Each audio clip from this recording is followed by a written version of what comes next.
छोड़ सतगुरु रामपाल जी परमेश्वर जी की जय हो। परमपिता परमात्मा सारी सृष्टि के रचनहार, कुल मालिक, असंख्य ब्रह्मांडों के स्वामी, जगत गुरु, तीनों लोकों में प्रवेश करके सबका धारण पोषण करने वाले राजाधिराज, आत्माधार, नाथों के नाथ, देवों के देव महादेव, सर्वेश्वर महेश्वर, मृत्युंजय, अजरो अमर, आदि अनादि सनातनी प्रभु, जगत पिता जगदीश्वर, श्री श्री 1008 की उपाधि के वास्तविक अधिकारी, अकाल मूरत शब्द स्वरूपी राम वासुदेव, सर्वगतम ब्रह्म, परम पूज्य, प्रथम पूज्य, परम संत, परम पुरुष, परम धनी, परम दयालु, सत्य कबीर, हक्का कबीर, अल्लाहु कबीर, अल्लाहु अकबर, बाखबर, अल्लाह ताला, जगत के तारणहार, जगत के मुक्तिदाता, जगत के जगन्नाथ, हारे के सहारे, हिंदुओं के राम, मुसलमानों के अल्लाह, सिखों के वाहिगुरु, ईसाइयों के मसीह, दया के सागर दयानिधि, करुणा के सागर करुणानिधि, स्वयंभू परिभू, संकट मोचन, कष्ट हरण, मंगल करण, दुख भंजन, अविगत कबीर, निर्विकार निर्विषम परमात्मा, अलय अलेख सतगुरु, आदि अनादि सतगुरु, असली मर्यादा पुरुषोत्तम, असली राम, असली कृष्ण, असली घनश्याम, असली मुरारी, राजाओं के राजा, महाराजाओं के महाराजा, शहंशाहों के शहंशाह, सम्राटों के सम्राट, भगवानों के भगवान, अल्लाहों के अल्लाह, प्रभुओं के प्रभु, मसीहाओं के मसीह, सच्चे वाहिगुरु, बाबाओं के बाबा, पीरों के पीर, सेठों के सेठ, जगत सेठ, सावड़सा सेठ, सर्वगुण संपन्न, अनंत कोटि कलाओं के स्वामी, अनंत कोटि ब्रह्मांडों के नायक, योगियों में महायोगी, ध्यानियों में महाध्यानी, सिद्धों में परम सिद्ध, ज्ञानियों में तत्व ज्ञानी, ब्रह्म ज्ञानी, महाज्ञानी, परम ज्ञानी, सर्वश्रेष्ठ ज्ञानी, विज्ञानी, युवा कबीर, समरथ कबीर, असमवात, अमित ओजा, सच्चे रहनुमा, करीम अल्लाह, सुभान अल्लाह, दुनिया के अंतिम पैगंबर, 8 सितंबर 1951 से गांव धनाना, जिला सोनीपत, हरियाणा, भारतवर्ष की पावन भूमि पे प्रकट रियल कल की भगवान श्री नारायण साकार हरि, श्री बाबा साहिब शब्द स्वरूपी राम, संत श्रोमणी सतगुरु रामपाल जी परमेश्वर जी के चरण कमल में साध संगति से जुड़े हुए देश विदेश से हम सभी सत्सेवक भाई बहनों का अनंत कोटि दंडवत प्रणाम। सत्साई भाई और बहनों, दया पूज्य गुरुदेव भगवान की, सतगुरु रामपाल जी परमेश्वर जी की, जिनके शुभ आशीर्वाद से, विशेष वीआईपी आशीर्वाद से आप और हम सभी साध संगति से जुड़े हुए सत्सेवक भाई बहन गुरुदेव भगवान के तत्व ज्ञान को आधार बनाकर उन्हीं के आशीर्वाद से दृढ़ता के साथ भक्ति मार्ग पर अपनी आत्मा के कल्याणार्थ हेतु निरंतर आगे बढ़ रहे हैं। भाई और बहनों, साध संगतियों के माध्यम से आप और हमें जो गूढ़ जानकारियां भक्ति मार्ग के विषय में प्राप्त हो रही हैं, ये गुरुदेव भगवान की आप और हमारे ऊपर एक विशेष असीम रजा है। इस रजा को, ज्ञान को आधार बनाकर साध संगति से जुड़े रहकर गुरु को परमेश्वर मानकर हम इसी प्रकार से बना कर रखें। तो भाई और बहनों, कबीर सागर के सरलार्थ के ऊपर वीडियो बनाने की श्रृंखला जारी है। इसी श्रृंखला में आज हमारा ये 37वें नंबर का वीडियो है। प्रत्येक वीडियो में गुरुदेव भगवान के आशीर्वाद से हमें बहुत कुछ सीखने को मिलता है। और भाई और बहनों, आने वाले समय में यही साध संगति की वीडियो जो आज गुरुदेव भगवान की पवित्र पुस्तकों के ऊपर बन रहे हैं, आने वाले समय में सभी टीवी चैनलों पर चला करेंगे।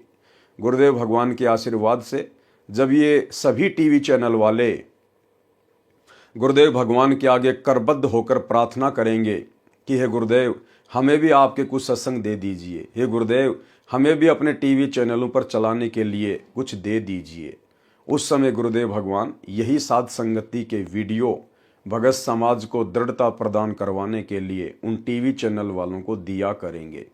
गुरुदेव भगवान के प्रवचन तो चलेंगे ही चलेंगे, लेकिन साथ में समस्त शंकाओं के समाधान के लिए और गुरु को परमेश्वर के रूप में जानने और मानने के लिए ये साध संगति के वीडियो भी निरंतर टीवी चैनलों पर चला करेंगे। इसलिए गुरुदेव भगवान समय रहते अपनी गैर हाजिरी में अपने विशेष आशीर्वाद से इन वीडियोज को बनवा रहे हैं, ताकि वर्तमान में परमेश्वर की जो विशेष आत्मा होंगी, जिनको परमेश्वर ने सतलोक लेकर जाना होगा अपने रहते सहते, वे आत्माएं भी इन वीडियो को देखकर दृढ़ता प्रदान करें, गुरु को ही इष्ट मानकर अपनी हर आध्यात्मिक क्रिया करें और गुरुदेव भगवान के सतलोक गमन के पश्चात आने वाली आत्माएं हजारों वर्षों तक दृढ़ता के साथ भक्ति मार्ग पर लगे रहें। इसलिए परमेश्वर वर्तमान में ये विशेष रजा कर रही हैं। तो भाई और बहनों, अब हम आगे बढ़ते हैं। अध्याय भवतारण बोध का सारांश कबीर सागर का सरलार्थ, पेज नंबर 320। अध्याय भवतारण बोध का सारांश। कबीर सागर में 19वां अध्याय भवतारण बोध पेज नंबर 42 पर है। इस अध्याय में कोई भिन्न ज्ञान नहीं है। इसमें जो जानकारी है वह पहले अध्यायों की है। इसमें परमेश्वर कबीर जी ने धर्मदास के माध्यम से साधक समाज को समझाया है कि साधक को चाहिए कि भक्ति सच्चे मन से करे। क्या कह रहे हैं परमेश्वर? आप और हम सबको शिक्षा दे रहे हैं कि पूर्ण सतगुरु की प्राप्ति के बाद साधक को चाहिए कि भक्ति सच्चे मन से करे। सच्चे मन से भक्ति करने का मतलब है अपने मन में, अपनी नीयत में किसी भी प्रकार का कोई खोट ना रखे। किसी भी प्रकार का अपनी नीयत में किसी भी भाई बहन के प्रति कोई खोट ना रखे। अपने मन को भटकने ना दे, ना विषय वासनाओं में, ना किसी लोभ और लालच में, ना किसी स्वार्थ में। उसको कहते हैं भक्ति सच्चे मन से करे। इसको भाव भक्ति कहा है। संत यानी अच्छी आत्माओं का सत्कार करे, भोजन पानी श्रद्धा से कराए। लेकिन भाइयों और बहनों, इनमें तो कोई भी काम इन सतलोक आश्रमों में सही प्रकार से हो ही नहीं रहा है। गुरुदेव भगवान ने जो एक सच्चे भगत के लक्षण बताए हैं कि साधक को चाहिए कि भक्ति सच्चे मन से करे, मन में कोई खोट ना रखे, कोई छल कपट ना रखे, अपनी नीयत को ना बिगाड़े, माता बहनों को बुरी नजर से ना देखे, उसको कहते हैं सच्चे मन से भक्ति करना। लेकिन अभी जो 66 नंबर की हिसार जेल से विशेष ऑडियो आई है, उसमें तो गुरुदेव भगवान ने पूरा ही भांडाफोड़ कर दिया। उनकी गैर हाजिरी में जिस प्रकार से इन सभी सतलोक आश्रमों में कोऑर्डिनेटरों के द्वारा जो बकवाद की जा रही है, भक्तों के द्वारा जो बकवाद की जा रही है अपनी ही गुरु बहनों के साथ में, तो परमेश्वर ने तो उसका भांडाफोड़ कर दिया। साधक को चाहिए कि भक्ति सच्चे मन से करे, जबकि उस ऑडियो में गुरुदेव भगवान कह रहे हैं कि मेरे पास में ऐसी ऐसी शिकायत आती हैं जो नहीं आनी चाहिए। अच्छे इंसान तो जगत वाले भी ऐसा नहीं करते जो तुम भगत कर रहे हो। इन आश्रम वालों को कह रहे हैं। और फिर गुरुदेव कह रहे हैं कि मेरे पास ऐसी ऐसी शिकायत आती हैं। ये कोऑर्डिनेटर आश्रमों के भगत ये माता बहनों को भी गंदे गंदे मैसेज करते हैं, गंदे गंदे मैसेज। और ऐसे दुष्ट व्यक्ति ना तो कोऑर्डिनेटर कहलाने के अधिकारी और ना भगत कहलाने के अधिकारी। फिर आगे क्या कह रहे परमात्मा? संत यानी अच्छी आत्माओं का सत्कार करें। अच्छी आत्माओं का सत्कार करें। अच्छी आत्मा कौन होती हैं? जो पूर्ण संत से उपदेश ले लेती हैं, उनको अच्छी आत्मा कहा जाता है। आत्मा तो संसार में सभी परमात्मा की है। जो लोग आन उपासना कर रहे हैं वो भी परमात्मा की आत्मा है। लेकिन अच्छी आत्मा किसे कहा है? जो सच्चे गुरु की शरण में आ जाए। तो गुरुदेव कह रहे हैं कि ऐसी आत्माओं के साथ में अच्छा व्यवहार करें, उनका सत्कार करें। लेकिन उसी 66 नंबर की ऑडियो में गुरुदेव भगवान कह रहे हैं कि ऐसी ऐसी शिकायत आई है कि ये कोऑर्डिनेटर भक्तों के साथ में धक्का मुक्की करते हैं, भक्तों को धमकाते हैं, उनको खुड़काते हैं। ऐसा उनको नहीं करना चाहिए। तो ये दोनों ही प्रकार की बातें गुरुदेव ने अपनी उस ऑडियो में कही है जो अभी आप सुनने वाले हो। यानी गुरुदेव भगवान तो कह रहे हैं कि साधक को चाहिए कि भक्ति सच्चे मन से करे, जबकि सतलोक आश्रमों में तो विषय वासनाओं की आग लगी हुई है। अरे कोऑर्डिनेटर जो संगत को हैंडल करते हैं, जब कोऑर्डिनेटर ही गुरु बहनों के साथ में गंदी हरकतें कर रहे हैं, बाकी संगत का क्या होगा? और खुद कोऑर्डिनेटर ही अच्छी आत्माओं के साथ में अच्छा व्यवहार नहीं कर रहे इन आश्रमों में भगत भाई बहनों के साथ में। गुरुदेव भगवान कह रहे हैं उनको धमकाते हैं, खुड़काते हैं, बहुत सारी शिकायतें आ रही है। ऐसा नहीं करना चाहिए उनको। ये परमात्मा के बच्चे हैं। तुम लोग मजदूर बन के सेवा करो। तुम कोऑर्डिनेटर बन गए तो कोई खुदा थोड़ी बन गए। सुनिए ऑडियो। विचार कर रहा हूं कि हम कौन है, कहां से आए। आपस में खेचातानी रखते हो अभी भी भगत हो गए। अच्छे इंसान तो जगत वाले भी ना करते ऐसा जैसे भगत कर रहे हैं। अच्छे इंसान तो जगत वाले भी ना करते ऐसा जैसे भगत कर रहे हैं। अच्छे इंसान तो जगत वाले भी ना करते ऐसा जैसे भगत कर रहे हैं। किसी को छोटी सी सेवा दे देते, कोऑर्डिनेटर बना दिया, वो ने सोचा मैं खुदा बन गया। और इतना शिक्षा तो बने, मजदूर बनो सीखो, मजदूर। और कई देखा है कि कोऑर्डिनेटर या जिसकी जो भी व्यवस्था लगाई जाए तो व्यवहार भी ठीक नहीं करते, धमकान लग जाते, फुरकान लग जाते। और कुछ ऐसी भी शिकायतें आई हैं जो बहन बेटियों के साथ गलत मैसेज भी डालते हैं। तो वो दुष्ट लोग ना तो कोऑर्डिनेटर के योग्य है ना वो भगत के योग्य। और कुछ ऐसी भी शिकायतें आई हैं जो बहन बेटियों के साथ गलत मैसेज भी डालते हैं। तो वो दुष्ट लोग ना तो कोऑर्डिनेटर के योग्य है ना वो भगत के योग्य। और कुछ ऐसी भी शिकायतें आई हैं जो बहन बेटियों के साथ गलत मैसेज भी डालते हैं। तो वो दुष्ट लोग ना तो कोऑर्डिनेटर के योग्य है ना वो भगत के योग्य। तो ऐसा तो संगत माई कुसंगत उपजेगी, और ऐसी कुसंगत होगी फिर हम रखेंगे नहीं उसको खेत में। किसान उस कुबाड़ को पाड़ कर खेत से बाहर फेंक देता है, तो उसको आप मिशन से निकाल दिया जाया करेगा। सुधर जाओ, एक के नहीं सुनी जाया करती थी, सामूहिक शिक्षा दी जाती है, अमल कर लो इन पे। कर्म बतेरे फोड़ लिए, इस ज्ञान का असर क्या हुआ? थोड़ा सा सुख होते हो फिर पक्के एजेंट काल के बन जाते, बकवाद वही करनी, भगवान से दूर हो जाना। थोड़ा सा सुख होते हो फिर पक्के एजेंट काल के बन जाते, बकवाद वही करनी, भगवान से दूर हो जाना। थोड़ा सा सुख होते हो फिर पक्के एजेंट काल के बन जाते, बकवाद वही करनी, भगवान से दूर हो जाना। तो भाई और बहनों, आप और हम भाई बहनों ने इस भक्ति मार्ग पर शिक्षा लेकर चलनी है। शिक्षा सबसे पहली बात तो हमारे गुरुदेव भगवान अपने कर कमल से लिख रहे हैं, आप और हमें उपदेश दे रहे हैं, शिक्षा दे रहे हैं, नसीहत दे रहे हैं। दूसरी बात, हमने अपने गुरु भाई बहनों से भी शिक्षा लेनी है जो सतलोक आश्रमों से जुड़े हुए हैं।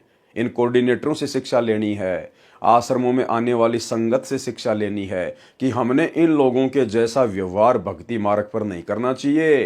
अन्यथा गुरुदेव इनकी इन्हीं हरकतों से दुखी है, परेशान है। इनकी इन्हीं हरकतों से दुखी होकर तो गुरुदेव सार्वजनिक तौर पर सत्संग में ये बातें कह रहे हैं। इसका मतलब इस प्रकार की गंदी हरकतें करने से गुरुदेव भगवान भगत से नाराज होते हैं, रुष्ट होते हैं। और अगर गुरु नाराज हो गया तो फिर हमारे पास में बच क्या जाएगा।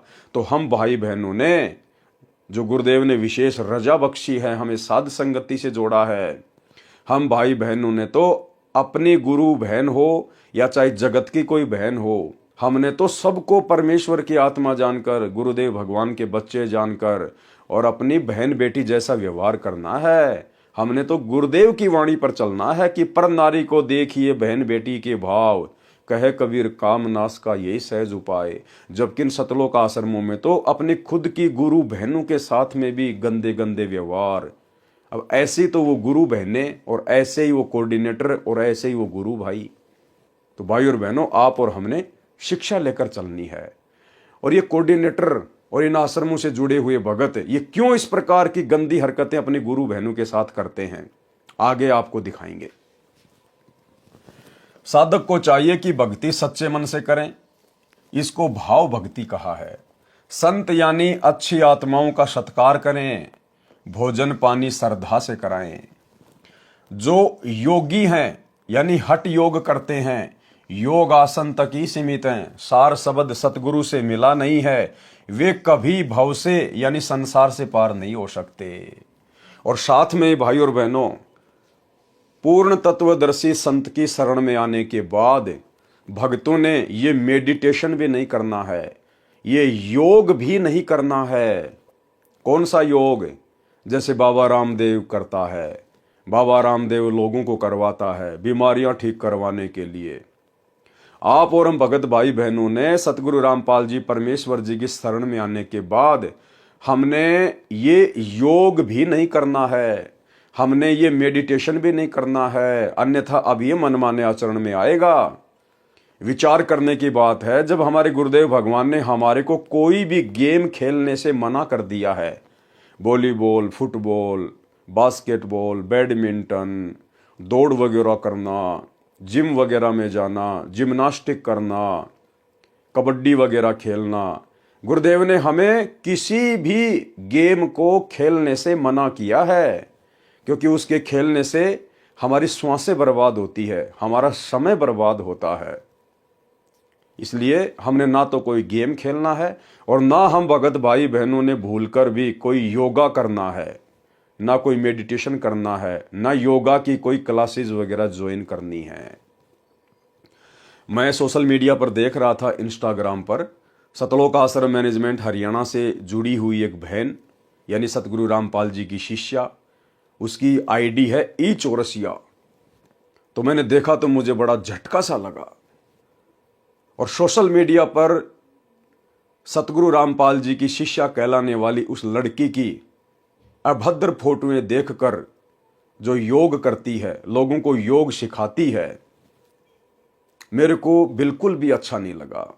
बड़ी शर्मिंदगी महसूस हुई। और दास ने विचार किया कि इस प्रकार की अभद्र फोटोएं तो जगत वाली बहन बेटियां भी सोशल मीडिया पर नहीं डालती हैं, जो अच्छे घर से ताल्लुक रखती हैं।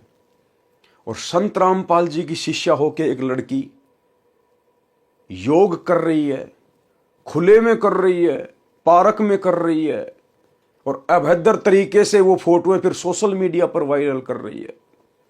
हम समाज को क्या संदेशा दे रहे हैं? हम क्या संदेशा दे रहे हैं समाज को कि सतगुरु रामपाल जी से हमने क्या सीखा है?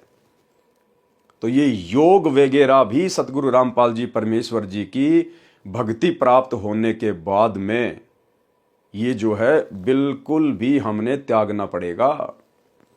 हमने एक नेक भगत बनकर भक्ति करनी पड़ेगी। हम किस लिए योग कर रहे हैं?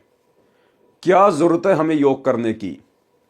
अगर हम सतगुरु की भक्ति मर्यादा में रह के कर लेंगे तो क्या परमेश्वर हमारे शरीर में किसी प्रकार की कोई तकलीफ आने देंगे? और यदि तकलीफ आ भी गई तो तकलीफ को दूर कौन करेगा? वो योग दूर करेगा या फिर हॉस्पिटल दूर करेगा? और अगर ऐसी कोई तकलीफ आ भी गई तो आप सतलोक आश्रम वाले भाई बहनों को तो दुखी होने की जरूरत है ही नहीं। आप लोगों को तो योग करने की जरूरत है ही नहीं। अरे आपके तो आश्रमों में हॉस्पिटल खुल रहे हैं। धनाना आश्रम में 10 एकड़ जमीन में हॉस्पिटल खुल रहा है। अगर आप लोग बीमार हो भी जाओ, कोई समस्या आ भी जाए, तो आप लोगों के तो आश्रम में 10 एकड़ जमीन में बहुत बड़ा हॉस्पिटल खुलने जा रहा है। आप तो वहां जाके एडमिट हो जाओ, आपका तो फ्री में इलाज होगा, क्योंकि आपसे तो कोई पैसा लिया नहीं जाएगा। तो आप लोगों को भला योग करने की जरूरत क्या है? तो भाई और बहनों, हमने शिक्षा लेनी है। दास आपको ये फोटो दिखा रहा है, ये है वो बहन जिसकी फेसबुक आईडी है ई चौरसिया। ई चौरसिया के नाम से इस बहन की फेसबुक आईडी है। और ये गरीबदास जी की फोटो है, पीछे सतगुरु रामपाल जी की फोटो है, ये स्वामी रामदेवानंद जी महाराज जी की फोटो है। और ये बहन सतलोक आश्रमों में जब समागम होते हैं, कबीर प्रकट दिवस, अवतरण दिवस, गरीबदास जी का बोध दिवस, दिव्य धर्म यज्ञ दिवस, उस समय ये बहन पाठ करती है। पाठ, ये पाठ पर बैठती है। ये बहन आपके सामने है, इसकी फोटो, ये पाठ कर रही है, इस पवित्र सदग्रंथ का पाठ कर रही है। और ऐसे पवित्र सदग्रंथ का पाठ करने वाला कितना पाक और पवित्र होना चाहिए। तो आप इस बहन को आश्रम में देखिए किस प्रकार से बैठी हुई है, बहुत ही सभ्य तरीके से। आश्रम में जाते हैं तो हम लोग भगत बन जाते हैं कि हमारे से बढ़कर कोई दास या दासी होगा ही नहीं, हमारे से बढ़कर सभ्य और शालीन कोई होगा ही नहीं। सर पर चुन्नी वगैरह डाल के, बढ़िया ढीले ढीले कपड़े पहन के, नीची नजरें करके हम एक नंबर के भगत बन जाते हैं जब हम आश्रमों में जाते हैं। तो यहां तो ये बहन पाठ कर रही है। और आगे जब मैंने इनकी इंस्टाग्राम आईडी पे देखा, ये देखिए ई चौरसिया। अब देखो ये बहन किस प्रकार से ये अभद्र कपड़े पहनकर, गुरुदेव भगवान ने ये टाइट कपड़े पहनने के लिए माता बहनों को बिल्कुल मना किया है। भगत भाई बहनों को भी टाइट कपड़े पहनने के लिए सबको मना किया है। अब ये बहन देखो सरेआम एक पार्क के अंदर जहां पर सैकड़ों की संख्या में लोग घूमने के लिए आते हैं, और ये किस प्रकार से टाइट कपड़े पहनकर और किस प्रकार से ये योग कर रही है। क्या जरूरी है योग करना? आप भक्ति मार्ग में हो, आप किसी बॉलीवुड की लाइन में नहीं हो, आप किसी फिल्म इंडस्ट्री से जुड़े हुए नहीं हो। समाज में कोई भी व्यक्ति इस बहन को देखेगा तो किस प्रकार से उसके मन में उल्टे उल्टे ख्याल आएंगे। हम क्यों किसी की नीयत को बिगड़ने का मौका दें?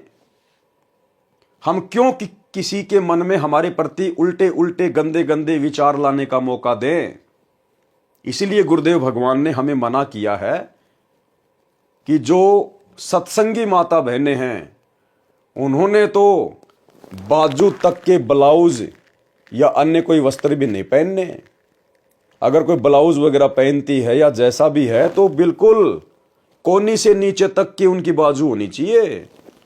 माता बहनें कोई भी अगर ऊपर कपड़ा पहनती हैं तो उसकी जो बाजुएं हैं वो आपकी जो है वो कोहनी से नीचे तक होनी चाहिए और ढीली ढाली होनी चाहिए। और ये टाइटी वगैरह पहनना, जींस वगैरह पहनना, टाइट कपड़े पहनना गुरुदेव ने माता बहनों को बिल्कुल भी अलाउ नहीं किया है। इसी प्रकार भगत भाइयों को जींस वगैरह पहनना, टाइट कपड़े पहनना बिल्कुल भी अलाउ नहीं है।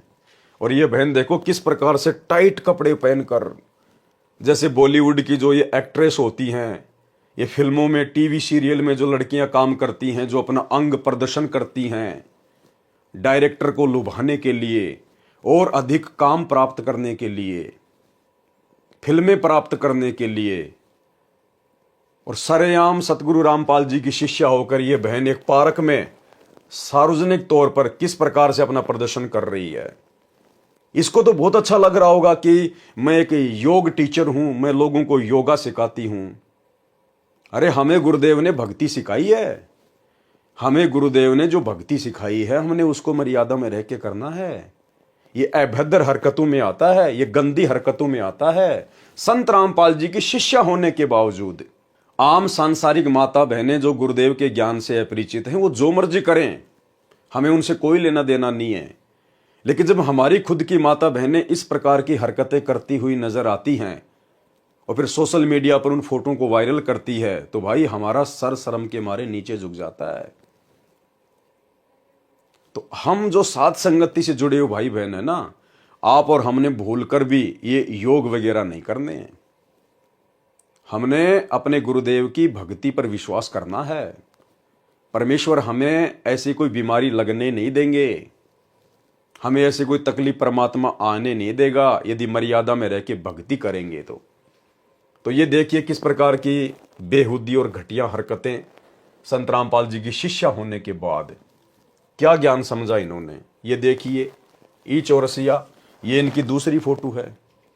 अब देखो भाई और बहनों, अब इस बहन के आगे पीछे से सैकड़ों लोग पार्क में घूमते हैं, आते हैं, कोई देख रहा है, कोई क्या बोल रहा होगा, कोई क्या कर रहा होगा। ये सार्वजनिक तौर पर इस प्रकार की हरकतें करना क्या जरूरी है? क्या शोभा देता है?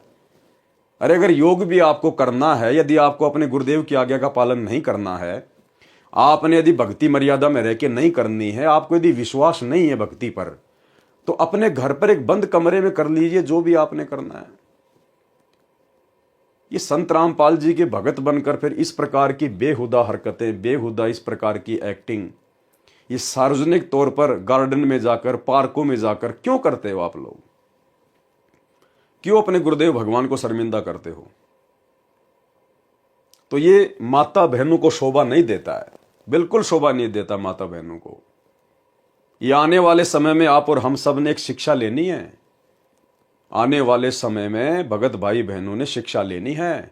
हमने इस प्रकार की बेहुदा हरकतें बिल्कुल भी नहीं करनी है। ये योगा फोगा वगैरह हमने कुछ नहीं करने हैं। ये एक फोटो और है इस बहन की। बताओ, आप लोगों को दिखाते हुए भी मुझे शर्म आ रही है। आप लोगों को दिखाते हुए भी मुझे शर्म आ रही है किस प्रकार से अपने पैरों को कर रखा है। टाइट कपड़ा पहन के, टाइटी पहन के किस प्रकार से अपने दोनों पैरों को फैला रखा है और फिर सोशल मीडिया पर डाली जा रही है। अब लोग इन फोटो को देखेंगे तो वो लोग किस भाव से देखेंगे? उनके मन में गंदे विचार आएंगे या फिर अच्छे विचार उत्पन्न होंगे? अब बताओ फिर उन कोऑर्डिनेटरों का क्या दोष? सतलोक आश्रमों के कोऑर्डिनेटरों का क्या दोष? उन भक्तों का क्या दोष जिनके विषय में गुरुदेव कह रहे हैं कि अपनी गुरु बहनों को गंदे गंदे मैसेज भेजते हैं? जब हमारी गुरु बहनें इस प्रकार की गंदी गंदी हरकतें करेंगी, इस प्रकार के ये गंदे गंदे पोज अपने मोबाइल से फोटो खींच के सोशल मीडिया पे डालेंगी, तो भगत भाई क्या करेंगे फिर?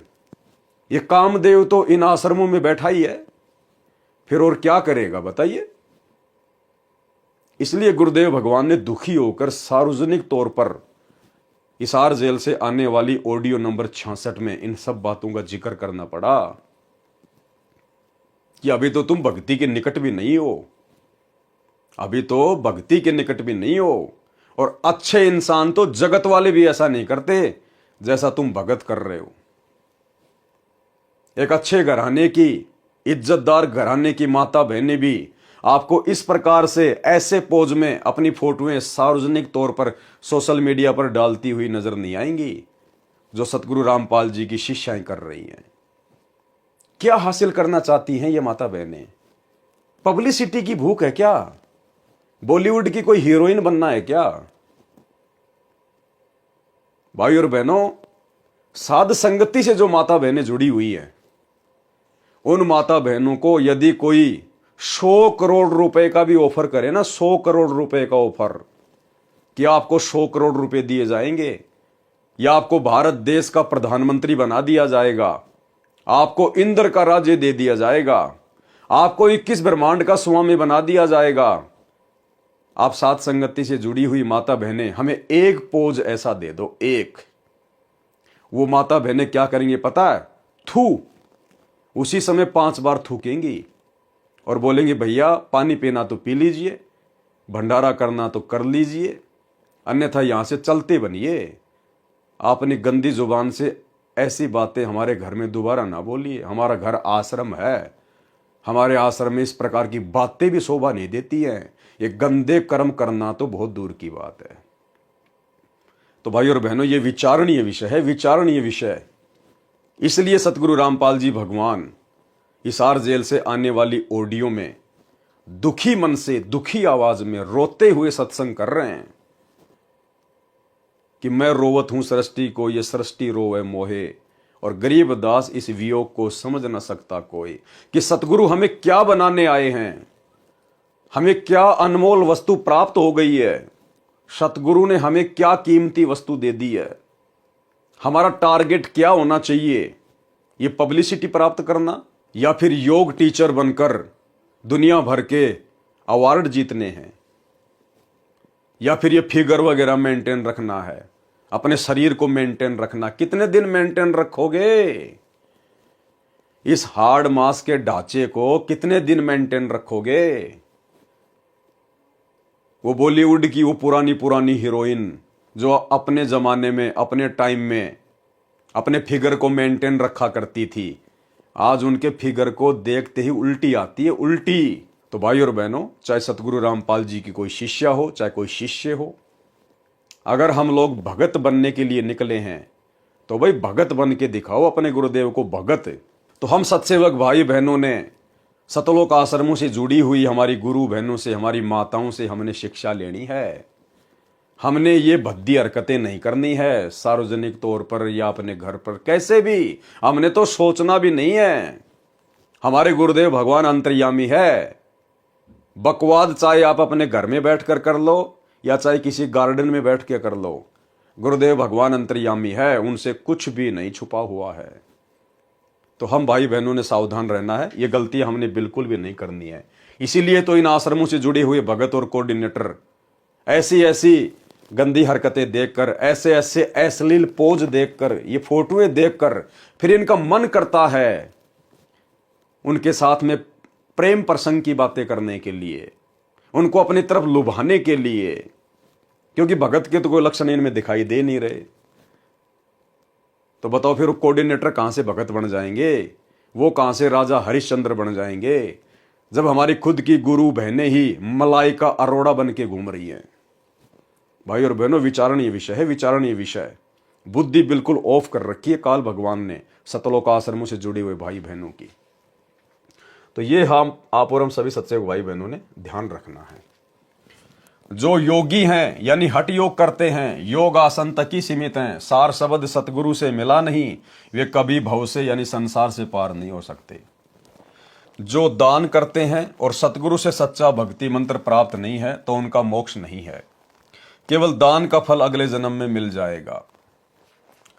आवश्यक नहीं है कि वह फल मनुष्य जन्म में ही मिलेगा, वह फल कुत्ते घोड़े गाय भैंस आदि के जन्म में भी मिलेगा।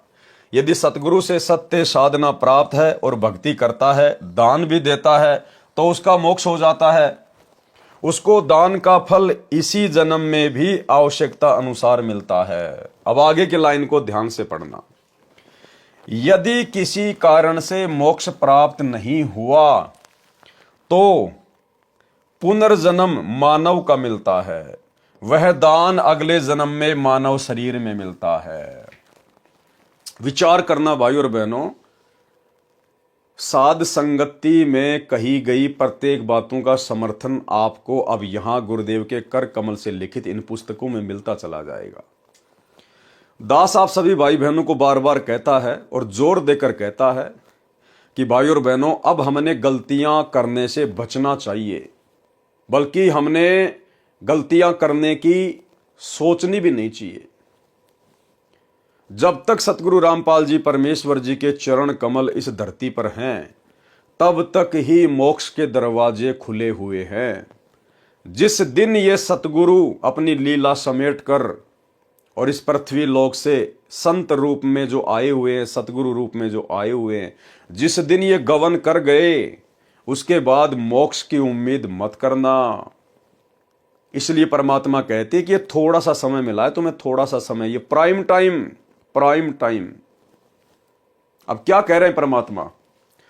यदि किसी कारण से मोक्ष प्राप्त नहीं हुआ, भाई क्यों नहीं होगा मोक्ष प्राप्त? जिन भाई बहनों को यह शंका है कि ये पवन दास तो ऐसे ही अंट संट बोलता है, अरे गुरुजी ने कह रखा है ये भक्ति मार्ग हजारों साल तक चलेगा, हजारों साल तक, और 1000 साल तक आत्माएं मोक्ष प्राप्त करेंगी। अगर ऐसा होता, मार्ग तो हजारों साल चलेगा, और यदि मोक्ष 1000 साल होना होता तो परमात्मा यहां पर यह बात नहीं लिखते, यदि किसी कारण से मोक्ष प्राप्त नहीं हुआ तो पुनर्जन्म मानव का मिलता है, वह दान अगले जन्म में मानव शरीर में मिलता है। यदि किसी कारण से मोक्ष प्राप्त नहीं हुआ, भाई क्यों नहीं होगा? मान लीजिए आपका इस मानव जन्म में मोक्ष नहीं हुआ, तो फिर से आपको मानव जन्म मिलेगा। उसमें भी नहीं हुआ तो तीसरा जन्म भी मानव का मिलेगा, उसमें तो मोक्ष हो ही जाएगा, क्योंकि ये तो हजारों साल चलेगा परमात्मा का मार्ग, हजारों साल तक आत्माएं मोक्ष प्राप्त करेंगी। तो एक जन्म में नहीं हुआ तो दूसरे में हो जाएगा, तीसरे में हो जाएगा, चौथे में हो जाएगा, 5वें में हो जाएगा। 1000 साल में कम से कम 100 तो मानव जन्म मिलेंगे। फिर गुरुदेव ये बात क्यों कह रहे हैं कि यदि किसी कारण से मोक्ष प्राप्त नहीं हुआ तो, अरे क्या 100 जन्म में भी मोक्ष नहीं होगा? चलो इस जन्म में आपने गलती कर दी, आपका मोक्ष नहीं हुआ, अगला जन्म फिर से आपको स्त्री या पुरुष का मिल गया, किसी भगत के घर में देगा परमात्मा, तो उस जन्म में तो हो ही जाएगा। आपको तो शुरू से ही भक्ति मिलेगी, आपके माता पिता दोनों भगत होंगे, आप तो मर्यादा में रहोगे, पूरे संसार में सतयुग जैसा माहौल हो जाएगा, हर जगह आपको भगत ही भगत दिखाई देंगे, विरोध कोई आने वाले समय में कोई जो है वो करेगा नहीं, तो मर्यादा टूटेगी नहीं, तो आपका तो दूसरे जन्म में मोक्ष निश्चित है। और दूसरे में नहीं हुआ तो तीसरे में हो जाएगा, चौथे में हो जाएगा, 5वें में हो जाएगा। चलो बात बड़ी करते हैं, 25वें मानव जन्म में तो मोक्ष हो ही जाएगा। और जबकि ये तो सैकड़ों मानव जन्म मिलेंगे हमारे को, 1000 साल में तो सैकड़ों मानव जन्म। फिर गुरुदेव ये क्यों कह रहे हैं यदि किसी कारण से मोक्ष प्राप्त नहीं हुआ तो? ये इसलिए कह रहे हैं परमात्मा कि सतगुरु के रहते सहते ही मोक्ष के दरवाजे खुलते हैं, और जिस दिन ये सतगुरु धरती से चला जाएगा उसके बाद में मोक्ष नहीं है। एक छोटा सा वीडियो गुरुदेव भगवान का, गुरुदेव ने स्पष्ट कह दिया कि ये भक्ति मार्ग इस दास से पहले नहीं था और इस दास के जाने के बाद ये समाप्त हो जाएगा। भाई गुरु जी के जाने के बाद में समाप्त कहां से हो जाएगा? ये तो हजारों साल चलेगा ना, तो समाप्त कैसे हो जाएगा? ये तो हजारों साल चलेगा। फिर क्यों कह रहे हैं गुरुदेव कि इस दास के जाने के बाद समाप्त हो जाएगा और इस दास से पहले ये भक्ति मार्ग नहीं था और इस दास के जाने के बाद ये भक्ति मार्ग समाप्त हो जाएगा, यानी मोक्ष के दरवाजे बंद हो जाएंगे। जब तक धरती पर सतगुरु है तब तक ही आप जी मोक्ष प्राप्त कर सकते हैं। सतगुरु के जाने के बाद मोक्ष प्राप्ति की उम्मीद मत करना। फिर कोई यहां मर्यादा में रहने वाला नहीं है, फिर किसी को सतगुरु का कोई भय नहीं होगा। आज मात्र 10 साल के लिए सतगुरु जेल में जाके बैठे, मात्र 10 साल के लिए 20 साल तक ज्ञान दिया और परीक्षा लेने के लिए मात्र 10 साल से जेल में बैठे हैं। ना जाने कितनी सैकड़ों मर्यादा तोड़ दी गई है, बड़ी बड़ी गलतियां कर दी गई है बड़े बड़े भक्तों के द्वारा।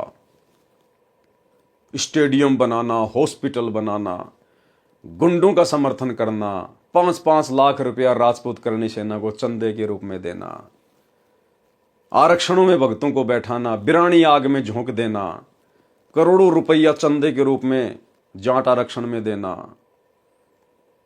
लोगों के लिए बसें चलाना, एम्बुलेंस चलाना, भक्तों से रोड़े ठीक करवाना, आश्रमों में देह दान करवाना, रक्त दान करवाना, दोगली राजनीति करना, कभी कांग्रेस की गोद में बैठना, कभी बीजेपी की गोद में बैठना, हिंदू मुसलमानों के बीच में नफरत पैदा करने के लिए बजरंग दल वालों की गोद में जाके बैठ जाना, बांग्लादेश के मुसलमानों के खिलाफ। दुनिया भर के कुकर्म, दुनिया भर के उल्टे काम सतगुरु के धरती पर रहते सहते, तो सतगुरु के सतलोक जाने के बाद क्या होगा?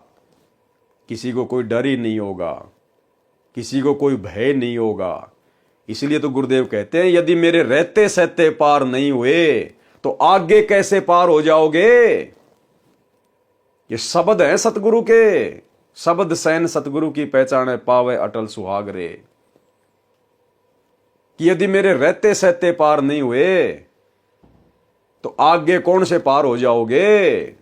फिर तो तुम्हारे ऊपर कोई अंकुश ही नहीं रहेगा, तुम्हारे को कोई डर ही नहीं रहेगा। सुनिए सत्संग। मात पिता मिल जावेंगे, मात पिता मिल जावेंगे, 184 माही, ये सतगुरु सेवा और ये भक्ति भाई फेर मिलन की नाही। इससे पहले नहीं थी यह भक्ति और इस दास के बाद यह भक्ति समाप्त हो जाएगी। अब तो चलेगी कुछ वर्षों तक। इससे पहले नहीं थी यह भक्ति और इस दास के बाद यह भक्ति समाप्त हो जाएगी। अब तो चलेगी कुछ वर्षों तक। इससे पहले नहीं थी यह भक्ति और इस दास के बाद यह भक्ति समाप्त हो जाएगी। अब तो चलेगी कुछ वर्षों तक। फिर कलयुग तो बहुत लंबा चौड़ा विशेष है, उसमें यह नहीं रहेगी लास्ट में।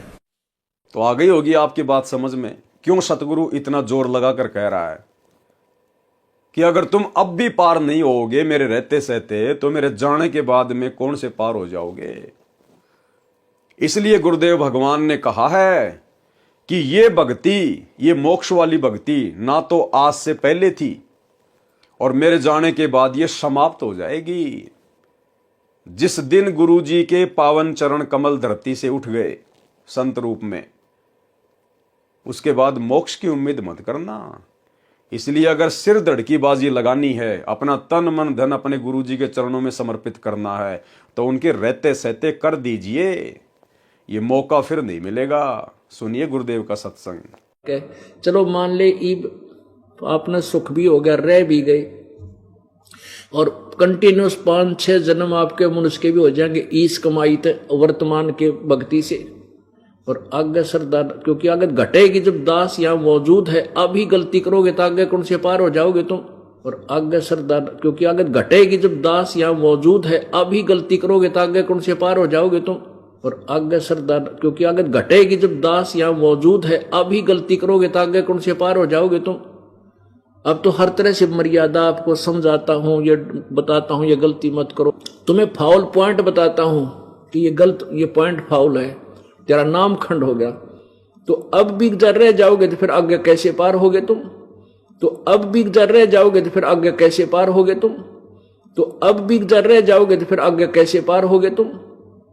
जब ये दास चला जाएगा सतलोक, फिर तुम पर अंकुश नहीं रहेगा, ज्ञान तो रहेगा, लेकिन कुछ ऐसी मर्यादा बन जाएंगी जो पुण्यात्मा बचपन से भक्ति अपने बच्चों को रंग में रंग देंगे, वो आने वाले समय में इतना जल्दी नहीं बिगड़ेंगे। और जो वर्तमान में बिगड़ जाएगा तो आगे गलती हुई पड़ी है स्थित है। तो इसलिए इस समय को ज्यादा नहीं बढ़ाना अपने। और जो वर्तमान में बिगड़ जाएगा तो आगे गलती हुई पड़ी है स्थित है। तो इसलिए इस समय को ज्यादा नहीं बढ़ाना अपने। और जो वर्तमान में बिगड़ जाएगा तो आगे गलती हुई पड़ी है स्थित है। तो इसलिए इस समय को ज्यादा नहीं बढ़ाना अपने। तो भाई और बहनों, समझ में आ रहा होगा आपके। इसलिए यहां परमात्मा कह रहे हैं कि ये ना सोचना कि हजारों साल ये मार्ग चलेगा तो हजारों साल तक तुम पार भी होते जाओगे। हजारों साल केवल गुरु जी का भक्ति मार्ग चलेगा, हजारों साल मोक्ष प्राप्त नहीं होगा। और इसी लाइन को गुरुदेव ने अपने सत्संग में भी कह दिया स्पष्ट तौर पर। यदि किसी कारण से मोक्ष प्राप्त नहीं हुआ तो क्या होगा? पुनर्जन्म मानव का मिलता है, यानी मनुष्य जन्म मिलते रहेंगे। और वो जो दान जो तुम आज कर रहे हो ना, ज्योति पाठ वगैरह, ये फिर तुम्हें उन मनुष्य शरीरों में मिलता रहेगा। एक छोटा सा सत्संग गुरुदेव का इसी टॉपिक पर कि यदि तुम रह गए, तुम पार ना हो पाए इस समय, तो तुम्हारे को मनुष्य जन्म मिलेंगे, मनुष्य जन्म। और जब तक दूसरा कलयुग नहीं आ जाएगा, जब तक दूसरे कलयुग की पिछली पीढ़ी नहीं आ जाएगी, तब तक तुम्हें केवल मनुष्य जन्म मिलेंगे। गुरुदेव ने ये नहीं कहा कि अगर किसी कारण से तुम्हारा ये जन्म अगर रह गया, तुम मोक्ष प्राप्त नहीं कर पाए, तो अगले जन्म में मोक्ष हो जाएगा या उससे अगले जन्म में मोक्ष हो जाएगा। नहीं, गुरुदेव कह रहे हैं कि किसी कारण से तुम पार नहीं हो पाए तो फिर तुम्हें मनुष्य जन्म मिलते जाएंगे, सतयुग में, त्रेता में, द्वापर में। फिर जब यही समय आएगा, फिर कहीं जाकर बात बनेगी। तो ये सत्संग सुन लीजिए और ध्यान से विचार कर लीजिएगा। यदि मोक्ष प्राप्त करना है तो अपने इसी जीवन को, इसी मनुष्य जन्म को गुरुदेव के चरणों में हर प्रकार से समर्पित कर दीजिएगा। सुनिए सत्संग। और बाकी रही बात जो पुण्य की, किसी के पास कार है, कोठी है, पैसा है, उसने पिछले जन्म में धर्म घना किया हुआ है, दान किया हुआ है। और जिसको ये भक्ति प्राप्त हुई है और उसके पास धन नहीं है, गरीब व्यक्ति है, निर्धन है, उसने पिछले जन्म में दान नहीं किया। केवल दान का डिफरेंस है, ये कोई बड़ी बात नहीं बताई परमात्मा ने। लेकिन अब अपने सारे ज्ञान न समझ कर प्रॉपरली दान भी करे और नाम भी श्रवण करे। इस बात ने याद रखे कि पार होने तो उद्देश्य है अपना, सतलोक चलने का उद्देश्य तो है ही है। किसी कारण से पैर फिसल भी जावे और ना जाने पाओगे तो कम से कम नेक्स्ट जन्म हो भी गया आपके, जब तक ये फिर सतयुग कलयुग आएगा, तब तक कम से कम रोटी की समस्या तो हल हो ही पाओगे आप। इस दृष्टिकोण से भी आपने दान करना चाहिए। किसी कारण से पैर फिसल भी जावे और ना जाने पाओगे तो कम से कम नेक्स्ट जन्म हो भी गया आपके, जब तक ये फिर सतयुग कलयुग आएगा, तब तक कम से कम रोटी की समस्या तो हल हो ही पाओगे आप। इस दृष्टिकोण से भी आपने दान करना चाहिए। तो भाई और बहनों, सत्संग सुन के समझ में आ गया होगा आपके कि मोक्ष नहीं मिलेगा। अगर गुरुदेव के रहते सहते पार नहीं हुए तो अगले जन्मों में फिर मोक्ष नहीं मिलेगा, फिर मनुष्य जन्म मिलेंगे और ये दान धर्म तुम्हें मिलता रहेगा। ये मोक्ष का नंबर तो फिर दोबारा से कलयुग की पिछली पीढ़ी में आएगा। इसलिए अगर बात समझ में आई है तो भाई साथ संगति से जुड़ जाओ। साथ संगति से जुड़ने की कोई फीस नहीं है, कोई पैसा नहीं है। यहाँ तुम्हारे से ज्योति पाठ का और दान का पैसा नहीं लिया जाता। ये सात संगति में किसी के पीले पर्चे नहीं निकाले जाते। यहां तो ज्ञान आधार से चर्चा होती है, भक्ति होती है, भक्ति। तो भाई और बहनों, अब आप और हमारी आंखें खुल जानी चाहिए। हमारे पास में समय ज्यादा नहीं है। जिस दिन ये परमात्मा अपनी लीला समेट के यहां से चले जाएंगे, उसके बाद मोक्ष की उम्मीद मत करना। यदि किसी कारण से मोक्ष प्राप्त नहीं हुआ तो पुनर्जन्म मानव का मिलता है, वह दान अगले जन्म में मानव शरीर में मिलता है। तीर्थ के ऊपर जाकर स्नान करने का क्या लाभ हानि है वह बताया है। पाठक जन ध्यान दें कि कबीर सागर में काल प्रेरित कबीर पंथियों ने अपनी बुद्धि अनुसार वाणी मिलाई तथा काटी है। इस अध्याय में पेज 43 पर लिखी वाणियों का अर्थ है कि जो तीर्थ पर स्नान करने जाते हैं उनको सुंदर शरीर मिलता है। ये नकली कबीर पंथियों ने अपनी तरफ से लिखा है। तीर्थ पर जाने से कोई सुंदर शरीर नहीं मिलता, कोई धन की प्राप्ति नहीं होती। ये नकलियों ने काल प्रेरणा से जीव आत्माओं को भक्ति से भटकाने के लिए मिलावट की है। वो मिलावट बता रहे हैं गुरुदेव कि जो तीर्थ पर स्नान करने जाते हैं उनको सुंदर शरीर मिलता है, ऊंचे कुल में ब्राह्मण क्षत्रिय के घर में जन्म होता है। यह बिल्कुल गलत है। जैसा कि आप जी को पहले बताया है कि परमेश्वर कबीर जी ने अपनी महिमा का तथा भक्ति का यथार्थ ज्ञान संत गरीबदास जी गांव छुडानी जिला झज्जर हरियाणा प्रांत वाले को दिया है।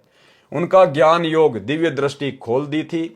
तब संत गरीबदास जी ने यथार्थ ज्ञान लिखाया है। तीर्थ पर जाने वालों को क्या मिलता है। गरीब तीर्थ बाट चले जो प्राणी, सो तो जन्म जन्म उर्झाणी। वो तो जन्म जन्मांतरों तक इसी प्रकार से उलझ पुलझ रहेंगे, उनका मोक्ष नहीं हो पाएगा जो तीर्थों पर जाते हैं। क्यों?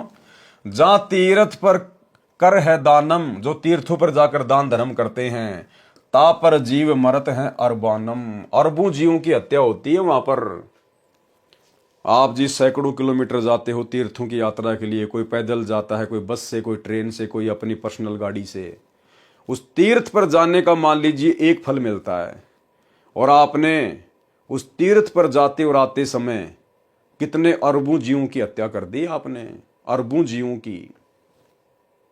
और तीर्थ में नहाते समय कितने सूक्ष्म जीव आपने मार दिए वहां पर।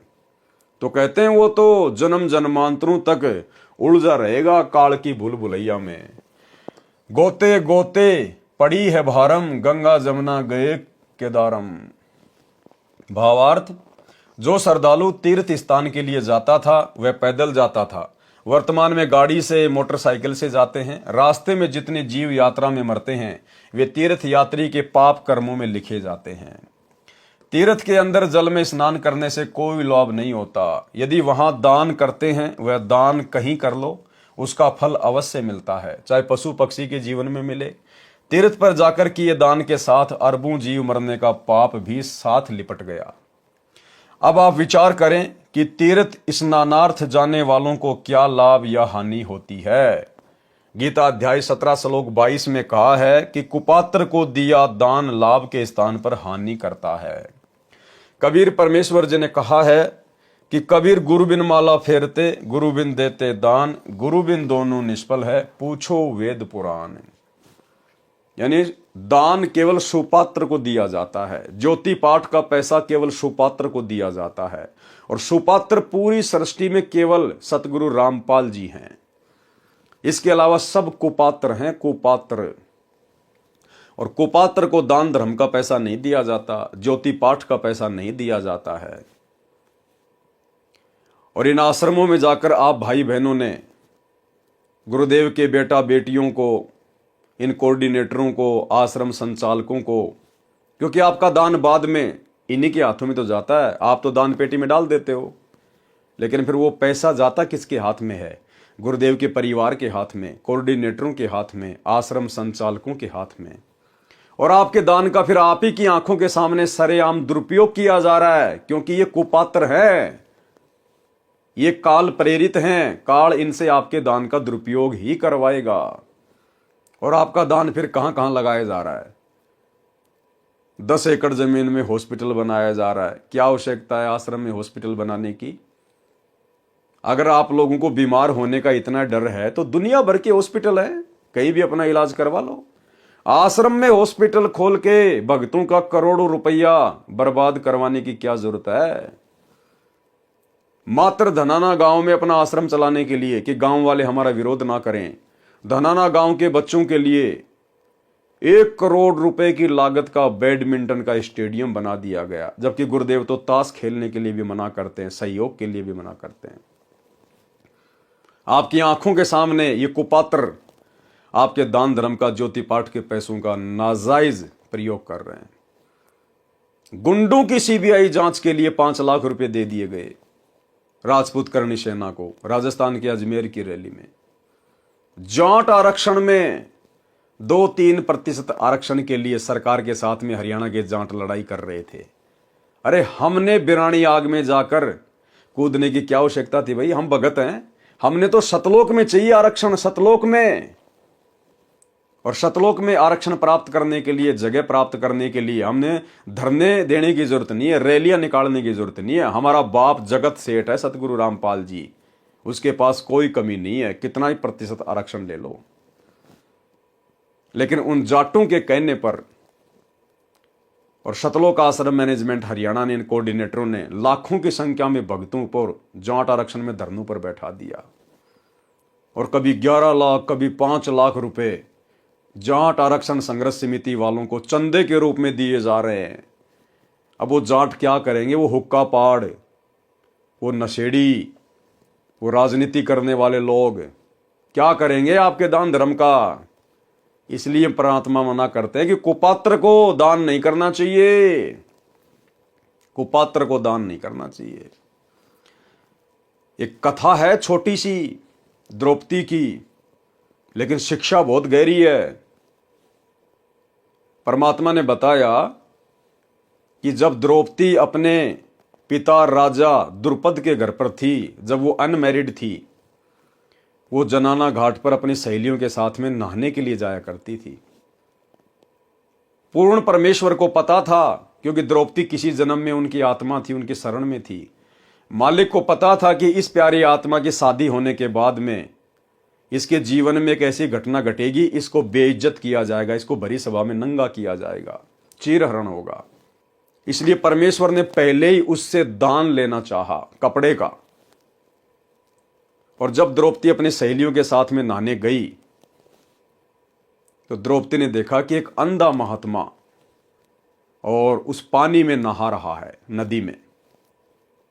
द्रौपदी जब नहाकर वापस आई तब भी देखा कि महात्मा तो अभी भी वहीं खड़ा है और हाथ मार रहा है यूं हाथ। कौन था वो महात्मा? कबीर परमेश्वर सतगुरु रामपाल जी। यही परमात्मा अपनी आत्माओं के लिए 100 छल छिद्र करते हैं। 100 छल छिद्र मैं करूं अपने जन के काज। द्रौपदी ने ध्यान से देखा तो पता चला कि महात्मा जी तो नंगा है। नहाते समय इसका जो वस्त्र है वो पानी में बह गया और ये तो शर्म के मारे बाहर नहीं आ रहा। और भाई अगर ये नदी में गहरा चला गया तो डूब भी सकता है। तो द्रौपदी ने क्या किया? अपनी खुद की साड़ी फाड़ी, छोटे छोटे टुकड़े किए ताकि महात्मा जी के हाथ में ये साड़ी का टुकड़ा लग जाए, अपने शरीर पर बांधकर पानी से बाहर आ जाए। गुरुदेव भगवान ने बताया कि द्रौपदी ने 7-8 टुकड़े अपनी साड़ी से फाड़ फाड़ के और महात्मा को देना चाहा, उस पानी में छोड़ा, लेकिन महात्मा जी के हाथ वो टुकड़े नहीं लगे। वो 7-8 टुकड़े द्रौपदी की साड़ी के अंधे महात्मा के रूप में जो कबीर परमात्मा लीला कर रहे थे उनके हाथ में नहीं लगे।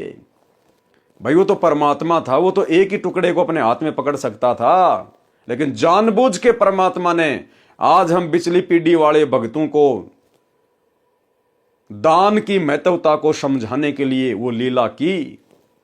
7-8 टुकड़े पानी में बह गए, महात्मा जी के हाथ नहीं लगे। अंत में द्रौपदी ने फिर अपनी साड़ी का एक टुकड़ा पाड़ा और एक लंबी सी एक लकड़ी के सहारे महात्मा जी के हाथ के पास कर दिया। महात्मा जी हाथ मार ही रहे थे, तुरंत कपड़ा पकड़ लिया और अपने गुप्तांग के ऊपर बांधकर और बाहर आ गए और कहा, बेटी जिस प्रकार आज तूने मेरी इज्जत रखी है, ऐसे भगवान एक दिन तेरी भी इज्जत रखे। फिर गुरुदेव ने क्या कहा उस सत्संग में, जो मुख्य बात है, मुख्य पॉइंट है कि पुण्यात्माओं, द्रौपदी ने 7-8 टुकड़े अपनी साड़ी के तोड़ तोड़ के, फाड़ फाड़ के महाराज जी को दिए, लेकिन महाराज जी को जो एक टुकड़ा उनके हाथ में लगा, जो एक टुकड़ा साड़ी का महात्मा के हाथ लगा, उस एक टुकड़े के प्रतिफल में और आगे चलकर परमात्मा ने द्रौपदी का चीर बढ़ाया था। केवल एक टुकड़े के प्रतिफल में, वो एक टुकड़ा ही महात्मा जी के हाथ लगा था और उसी दान के प्रतिफल में फिर द्रौपदी का चीर बढ़ाया था, ना कि वो 7-8 टुकड़े जो महात्मा जी के पास से बह गए लेकिन हाथ नहीं आए, उनके प्रतिफल में नहीं। अरे द्रौपदी ने तो 7-8 टुकड़े भी अपनी साड़ी से फाड़ के फेंके थे, वो भी तो दान ही किया था द्रौपदी ने। लेकिन गुरुदेव कह रहे हैं कि वो जो 7-8 टुकड़े जो उस महात्मा के हाथ नहीं लगे, उनका कोई फल नहीं मिला, उस एक टुकड़े के प्रतिफल में उसकी साड़ी बढ़ाई।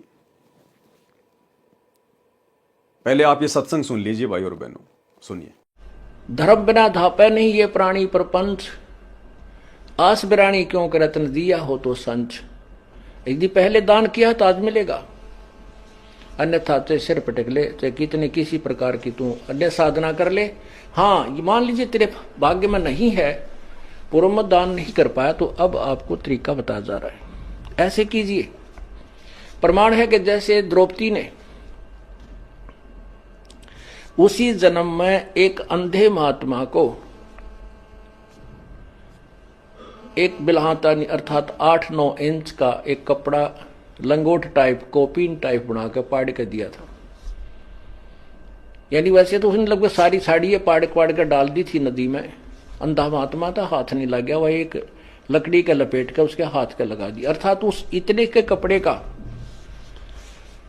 दान का इसी जन्म में भी परमात्मा ने उसको लाभ दे दिया। यानी वैसे तो उसने लगभग सारी साड़ी पाड़ पाड़ कर डाल दी थी नदी में। अंधा महात्मा था, हाथ नहीं लग गया, वह एक लकड़ी का लपेट कर उसके हाथ का लगा दिया। अर्थात उस इतने के कपड़े का दान का इसी जन्म में भी परमात्मा ने उसको लाभ दे दिया, क्योंकि वो सुपात्र को दान किया गया था। वो परमात्मा कहता है कि जो जन मेरी शरण है ताका हूं मैं दास, गेल गेल ला गया फिरूं जब तक धरती आकाश। तो भाई और बहनों, सत्संग आपने सुन लिया। केवल उस एक साड़ी के टुकड़े के प्रतिफल में ही परमात्मा ने द्रौपदी का चीर बढ़ाया। बाकी जो 7-8 साड़ी के टुकड़े थे जो महात्मा जी के हाथ नहीं लगे, उनके प्रतिफल में नहीं। तो विचार करो, जो भाई बहन इन आश्रमों में जाकर इन कुपात्रों को ज्योति पाठ और दान का पैसा दे रहे हैं, इनको क्या मिलेगा?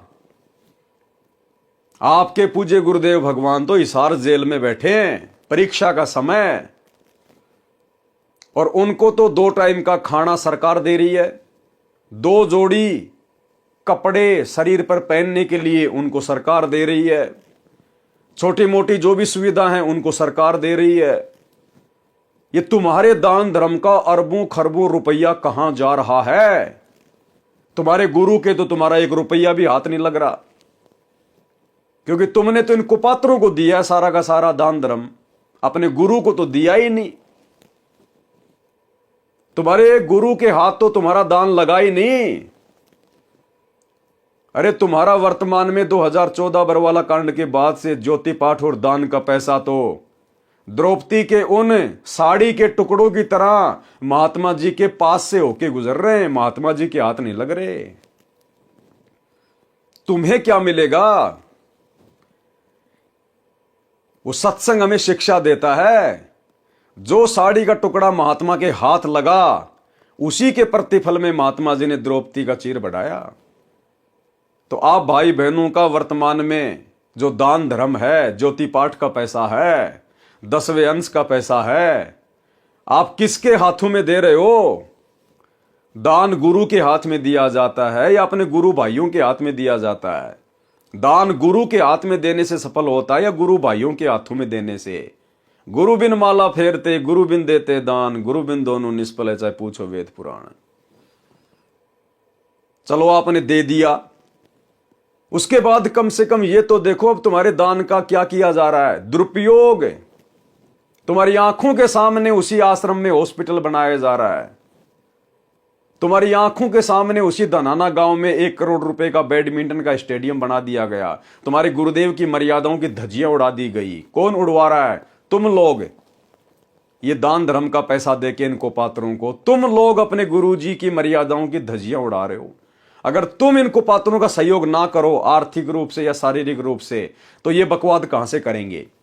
गुरुदेव के परिवार को, इन कोऑर्डिनेटरों को बकवाद करने के लिए सहयोग कौन कर रहा है? संगत। राजनीति की जा रही है आप लोगों के सहयोग से। राजनेताओं की रैलियों में कौन जाता है एक पीले पर्चे का आदेश सुनकर? कोऑर्डिनेटरों के आदेश से राजनीतियों में कौन जाता है? नेताओं की रैलियों में धक्के कौन खाते हैं? आप संगत वाले, आप लोग सहयोग कर रहे हो, आप दोषी बन रहे हो।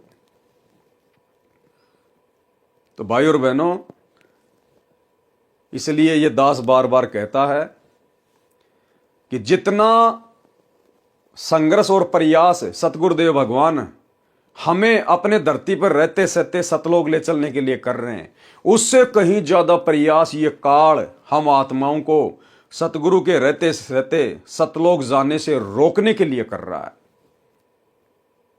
और ये 2014 बरवाला कांड के बाद ये परीक्षा चल रही है। वो समर्थ हिसार जेल में बैठ के यही सब कुछ देख रहा है कि कौन किस लायक है, किसने क्या सीखा है। अगर यूं भेड़ चाल में चलना था तो फिर सच्चे गुरु की शरण में आकर तत्व ज्ञान लेने की आवश्यकता क्या थी? अरे ऐसी भेड़ चाल में तो नकली संतों के शिष्य भी नहीं चलते। वो भी सोच समझकर दान धर्म करते कि हमारे दान धर्म का कहां उपयोग हो रहा है। और आप लोगों को तो गुरुदेव ने 4 आंखें दे रखी हैं, 2 तो ये चरम दृष्टि वाली और 2 हृदय की आंखें, आत्मा की आंखें, ज्ञान वाली आंखें, तत्व ज्ञान वाली आंखें। फिर भी आप लोग अंधे बने बैठे हो। भाई परिणाम भोगने पड़ेंगे। गीता अध्याय 17 श्लोक 22 में कहा है कि कुपात्र को दिया दान लाभ के स्थान पर हानि करता है। कबीर परमेश्वर जी ने कहा है कि कबीर गुरु बिन माला फेरते, गुरु बिन देते दान, गुरु बिन दोनों निष्फल है, पूछो वेद पुराण। इंद्रियों को हट करके साधते हैं वह व्यर्थ प्रयत्न है। नाम साधना करने से इंद्रियों पर अपने आप आवश्यक संयम हो जाता है। व्रत करने से आध्यात्मिक कुछ भी लाभ नहीं है। गीता अध्याय 6 श्लोक 16 में कहा है कि हे अर्जुन, ये योग यानी भक्ति न तो बिल्कुल न खाने वाले की यानी व्रत रखने वाले की सफल होती है, और न अधिक खाने वाले की, न अधिक सोने वाले की, न बिल्कुल ना सोने वाले की सफल होती है। सूक्ष्म भेद यानी कबीर परमेश्वर जी की वाणी में कहा है कि गरीबदास जी ने कहा है कि मुझे मेरे सतगुरु कबीर जी ने बताया है कि गरीब प्रथम अंजल संयम राखै, योग युगत सब सतगुरु वाखै। यानी भगत को खाने के ऊपर संयम रखना चाहिए।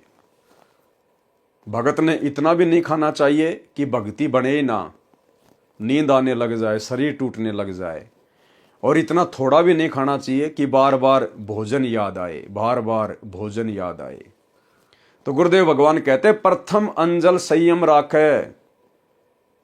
हम भगत भाई बहनों ने, हमें जो भंडारा मिलता है अपने घर पर या कहीं पर भी, हमने संयमित होकर खाना है।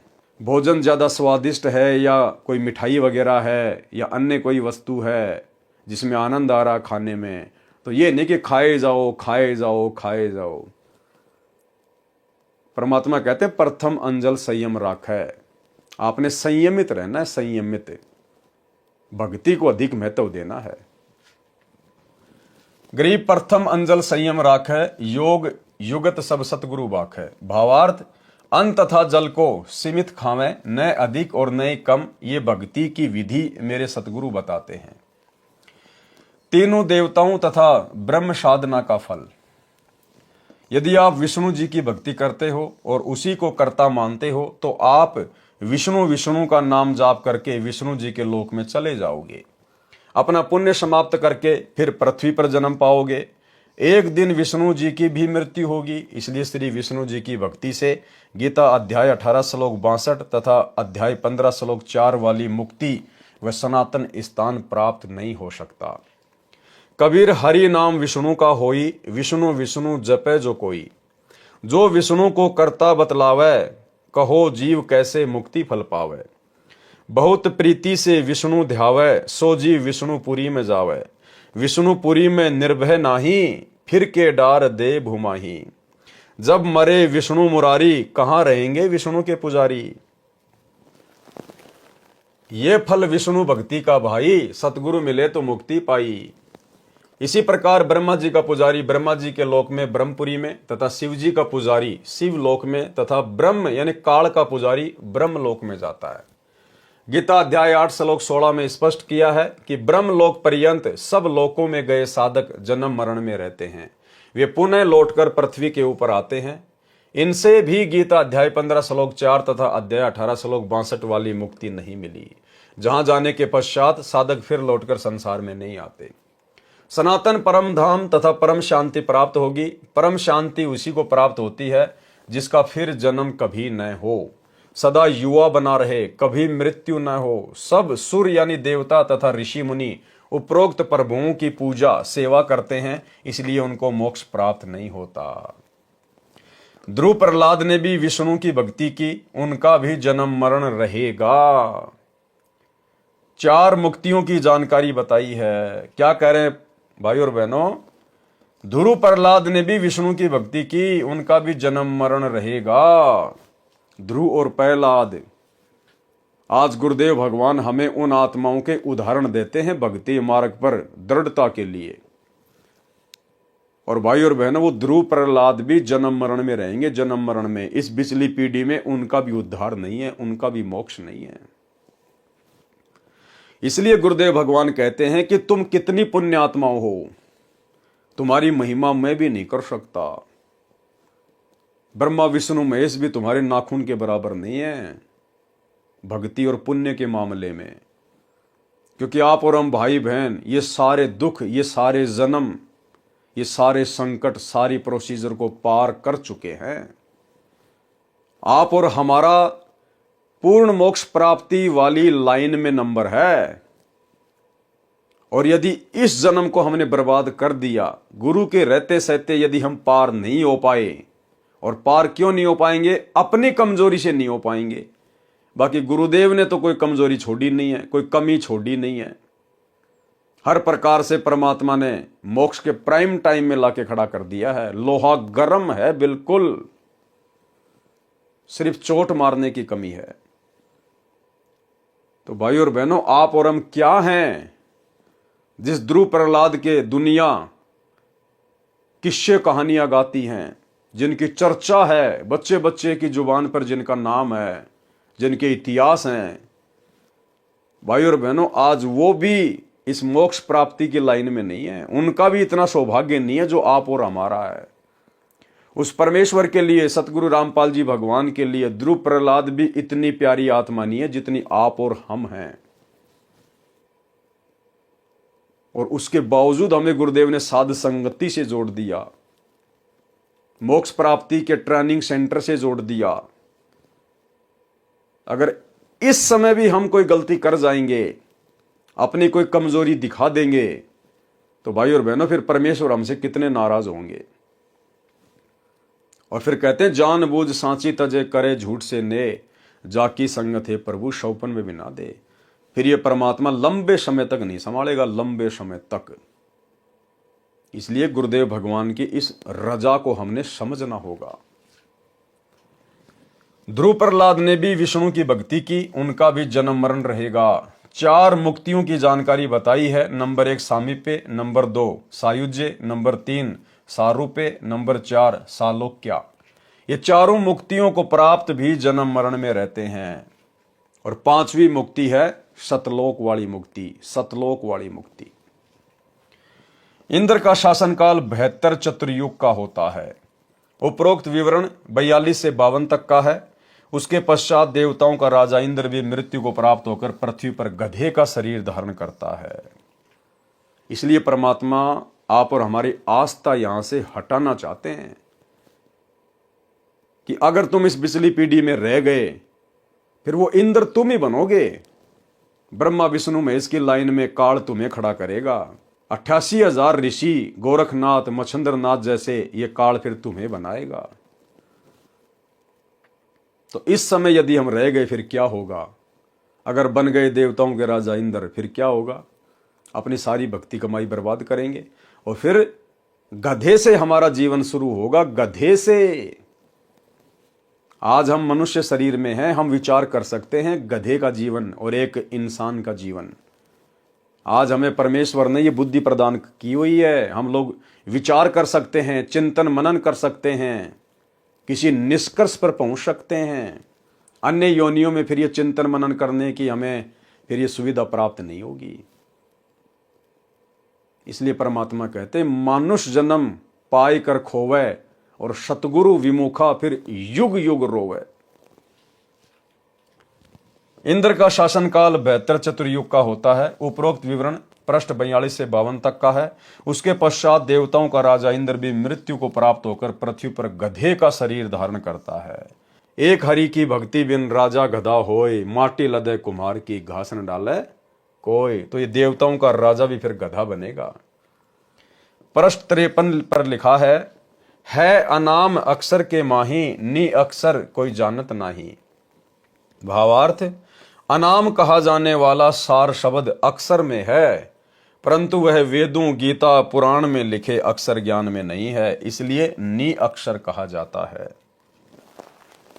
भवतारण बोध पृष्ठ 54 पर धर्मदास जी ने कहा कि मैंने सत्य कबीर नाम आपका जाना। आपने कबीर नाम किस लिए रखा? भवतारण बोध 55 पर परमेश्वर कबीर जी ने उत्तर दिया, कबीर दे नहीं और दर्शय देही, रहे सदा जहां पुरुष विदेही। आदि पुरुष नी अक्षर जाना, देई धर्म प्रकट आना। भावार्थ है कि जैसे नी अक्षर कहा है वह अक्षर है परंतु निराला है, वह वेदों, गीता, पुराणों में नहीं है, इसलिए नी अक्षर कहा है। उसी प्रकार मेरी देही यानी शरीर विचित्र है, अन्य किसी देव तथा मानव का नहीं, इसलिए विदेही कहा जाता है। इसी प्रकार कबीर का नाम समझ। 4 युगों में प्रकट होने का वर्णन है। परमात्मा का सतयुग में सत सुकृत नाम रहा है, त्रेता युग में मुनिंदर, द्वापर में करुणामय और कलयुग में कबीर नाम होता है। ऋषि मुनि और असंख्यन वेशा, सत्य ठोर सपने नहीं देखा। ऋषि मुनि तथा अन्य जितने बेसदारी पंथ हैं, किसी ने भी सत्य ठोर यानी सतलोक के दर्शन सौपन में भी नहीं हुए हैं, अर्थात इनको मुक्ति प्राप्त नहीं हुई। भवतारण बोध के पृष्ठ 56 पर विशेष ज्ञान नहीं है, सामान्य ज्ञान है। भवतारण बोध पृष्ठ 57 का सारांश। इसमें 8 कमलों तक का ज्ञान है। प्रथम कमल मूल कमल गुदा द्वार के पास है, ये 4 पंखड़ियों का कमल है, देवता गणेश है। नंबर 2 अनाहत यानी स्वाद कमल, मूल कमल से ऊपर है, 6 पंखड़ियों का कमल है, सावित्री ब्रह्मा इसके देव हैं। नंबर 3 नाभि कमल, ये नाभि के सामने रीढ़ की हड्डी पर बना है, 8 पंखड़ियों का कमल है, लक्ष्मी तथा विष्णु जी देवता हैं। 4 हृदय कमल, ये सीने के दोनों स्तनों के मध्य में रीढ़ की हड्डी के ऊपर है, ये 12 पंखड़ियों का कमल है, पार्वती और शिव इसके देव हैं। नंबर 5 कंठ कमल, ये गले में रीढ़ की हड्डी पर बना है, 16 पंखड़ियों का है, देवी दुर्गा अविद्याबाई इसकी देव है। नंबर 6 छठा कमल त्रिकुटी के तीर यानी किनारे पर है, त्रिकुटी से पहले है, 3 पंखुड़ियां हैं, परमात्मा कबीर रूप में परमेश्वर देव हैं। 7 सातवां कमल त्रिकुटी में है, इसकी 2 पंखुड़ी काली तथा सफेद है। 8 अष्टम कमल 8वां कमल ब्रह्मांड के माही यानी सिर के ऊपरी भाग को ब्रह्मांड कहा जाता है, उस 8वें कमल की 1000 पंखुड़ियां, इसका निरंजन काल देव है। काल के 21 ब्रह्मांड हैं, 7 सुन हैं, 7 सुरती हैं। 8वें कमल में निरंजन की सुरती यानी साकार शरीर नहीं दिखता, गुप्त है, केवल 1000 पंखड़ियों में ज्योतियां ही दिखाई देती हैं। कमलों का ज्ञान कबीर सागर के अध्याय अनुराग सागर के पृष्ठ 151 पर 8 कमलों का वर्णन है, जो कि हम पहले वीडियो में देख चुके हैं। कमलों का ज्ञान कबीर सागर के अध्याय कबीर वाणी के पृष्ठ 111 पर भी है, वहां पर 9वें कमल का भी ज्ञान है। कृपया कमलों का संपूर्ण ज्ञान पढ़ें इसी पुस्तक में, अनुराग सागर के सारांश में पृष्ठ 151 के सारांश में पृष्ठ 152 से 161 तक। भवतारण बोध पृष्ठ 58 पर सामान्य ज्ञान है। भवतरण बोध पृष्ठ 59-60 का सारांश। परमेश्वर कबीर जी ने गीता अध्याय 7 श्लोक 12 से 15 तथा अध्याय 14 श्लोक 5 वाले तीनों गुणों को स्पष्ट किया है। कबीर रज सत तम तीनों गुण जाना, ब्रह्मा विष्णु महेश बखाना। भावार्थ, परमेश्वर कबीर जी ने बताया है कि रजगुण ब्रह्मा है, सतगुण विष्णु तथा तमगुण महेश है। यही प्रमाण मार्कंडे पुराण गीता प्रेस गोरखपुर से प्रकाशित केवल हिंदी सचित्र मोटा टाइप के पेज नंबर 123 पर है। लिखा है कि ब्रह्म काल निरंजन की 3 प्रधान शक्तियां हैं, ब्रह्मा विष्णु महेश। ये ही 3 देवता हैं, ये ही तीनों गुण हैं।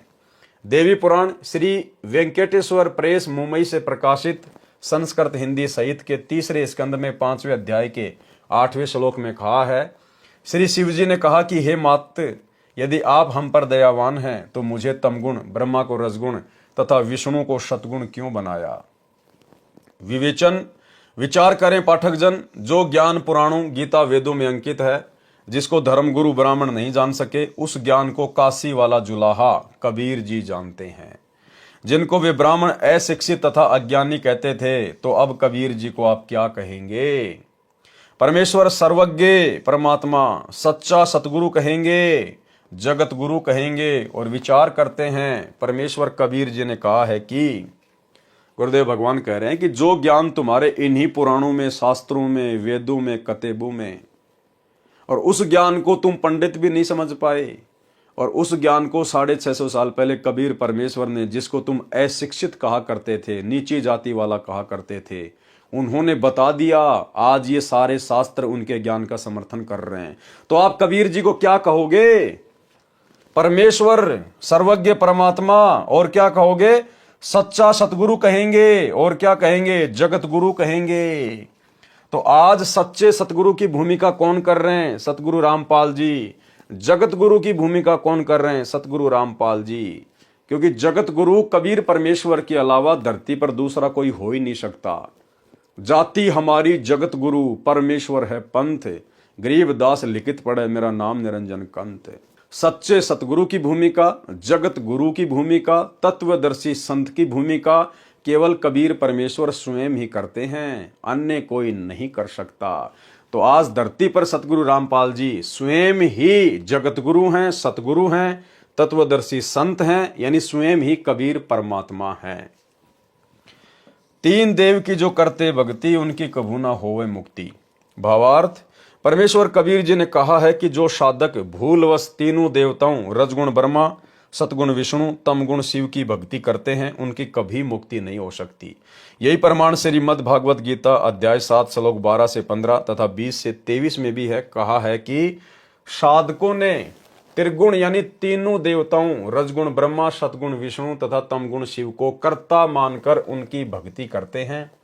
अन्य किसी की बात सुनने को तैयार नहीं है।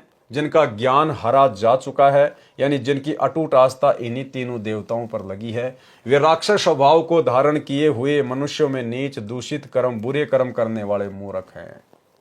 गीता ज्ञानदाता ने कहा है कि वे मेरी यानी काल ब्रह्म यानी ज्योति निरंजन की भक्ति भी नहीं करते। उन देवताओं को मैंने कुछ शक्ति दे रखी है, परंतु इनकी पूजा करने वाले अल्प बुद्धियों, अज्ञानियों की ये पूजा क्षणिक सुख देती है। स्वर्ग लोक को प्राप्त करके शीघ्र जन्म मरण के चक्कर में गिर जाते हैं। पृष्ठ 59 की वाणियों में स्पष्ट किया है कि भक्ति उसी की सफल होती है जो काल के लोक में भोले व्यक्ति कुल मर्यादा का बंधन बनाकर रहते हैं। उस लोकलाज यानी कुल मर्यादा से ऊपर उठकर भक्ति करता है। भक्ति करनी चाहिए। स्पष्ट कर दिया गुरुदेव भगवान ने कि लोकलाज में जब तक आप फंसे रहोगे, आप कभी भक्ति सफल कर ही नहीं सकते। क्योंकि भाई और बहनों, सबसे ज्यादा मर्यादा टूटती है लोकलाज के कारण, और ये लोकलाज इस काल के द्वारा फैलाया गया इतना भयंकर जाल है। गुरुदेव भगवान ने बताया कि स्वयं ये विष्णु जब रामचंद्र रूप में आया तो ये भी लोकलाज से बच नहीं पाया। लोकलाज के कारण ही उसने सीता की अग्नि परीक्षा ली कि अयोध्यावासी क्या कहेंगे।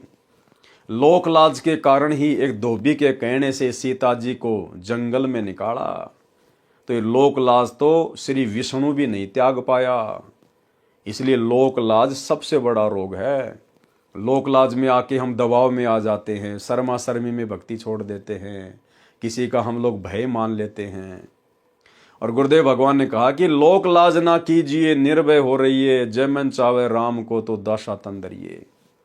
और स्पष्ट कर दिया गुरुदेव ने एक छोटे से सत्संग में कि यदि आप लोकलाज करोगे तो ये लोकलाज करना भी आपकी मर्यादा टूटने में आता है, मर्यादा टूटने में। और गुरुदेव ने बताया जो छोटे छोटे बच्चे होते हैं ना, वो लोकलाज नहीं करते। अगर आपके बच्चे उपदेशी हैं और आपके घर पे आपका कोई ऐसा रिश्तेदार आ गया जो नशा करता है, और यदि उसने बीड़ी निकाल ली और बच्चे ने देख ली तो तुरंत टोक देगा, अरे अरे फूफा जी क्या कर रहे हो आप, हमारे घर में बीड़ी नहीं पीते। नहीं नहीं नहीं, बंद करो आप इसको, ये पीना तो कहीं बाहर जाओ। गुरुदेव ने बताया कि बच्चे लोकलाज नहीं करते। इसी प्रकार हम भाई बहनों ने भी लोकलाज नहीं करनी, चाहे कोई रिश्तेदार हो, चाहे कोई भी व्यक्ति हो। हमारी मर्यादा प्रथम है। अगर आपकी आंखों के सामने ऐसा कोई कर्म हो रहा है जो आपकी मर्यादा टूटने का कारण है, तो भाई बहनों ने तुरंत उसको टोक देना है। वो माने ना माने फिर बाद की बात है, लेकिन हमने तुरंत उसको मना करना है कि जी हमारे घर में ये नशा वगैरह नहीं, बीड़ी सिगरेट गुटखा वगैरह नहीं, ये कर्म हमारे घर में नहीं। अगर आप शर्मा शर्मी कर जाएंगे कि मैं बोलूंगा तो ये नाराज हो जाएगा, तो गुरुदेव कहते हैं लोकलाज करना भी मर्यादा खंडित करने में आता है। सुनिए, तो अब ऐसा निर्मल ज्ञान पूरे विश्व में फैलेगा। ठीक है, कोई 2-4-10% कर्महीन इंसान होंगे, वो तो अलग बात है। जहां 90% इंसान ठीक हो जाएंगे, उन 10% की पार पड़े को नहीं, उनकी नहीं बसावेगी, उन्हें सीधा होना पड़ेगा। वो भी सीधे हो जाएंगे, विकार रहित हो जाएंगे, शर्माया करेंगे, लुकते फिरा करेंगे। अब विचार करना, हमारे जो भक्त हैं, हमारे भक्तों के भगत तो थोड़े बहुत शर्मा जाते हैं रिश्तेदार ने नू के हमारे घर में बीड़ी ना पिए। हालांकि वो ना ऐसा शर्माना लोकलाज करना नाम खंड करता है। हालांकि वो ना ऐसा शर्माना लोकलाज करना नाम खंड करता है। हालांकि वो ना ऐसा शर्माना लोकलाज करना नाम खंड करता है। लेकिन बालक तुरंत कह देते हैं कि हमारे घर में बीड़ी नहीं पियोगे आप। तो फिर वो जो बीड़ी शराब पीने वाले हमारे भक्तों के घर में आ भी जाते हैं, तो कहीं छुप के गली में बाहर बैठ के जो करकाओं के देखो बालक तना देख ले इनका, आके फिर टोक दे तू बीड़ी पियो है।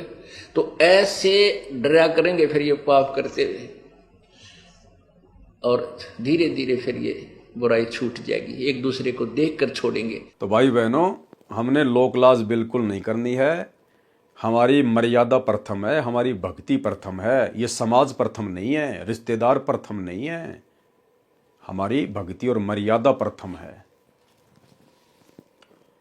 पृष्ठ 60 पर सामान्य ज्ञान है।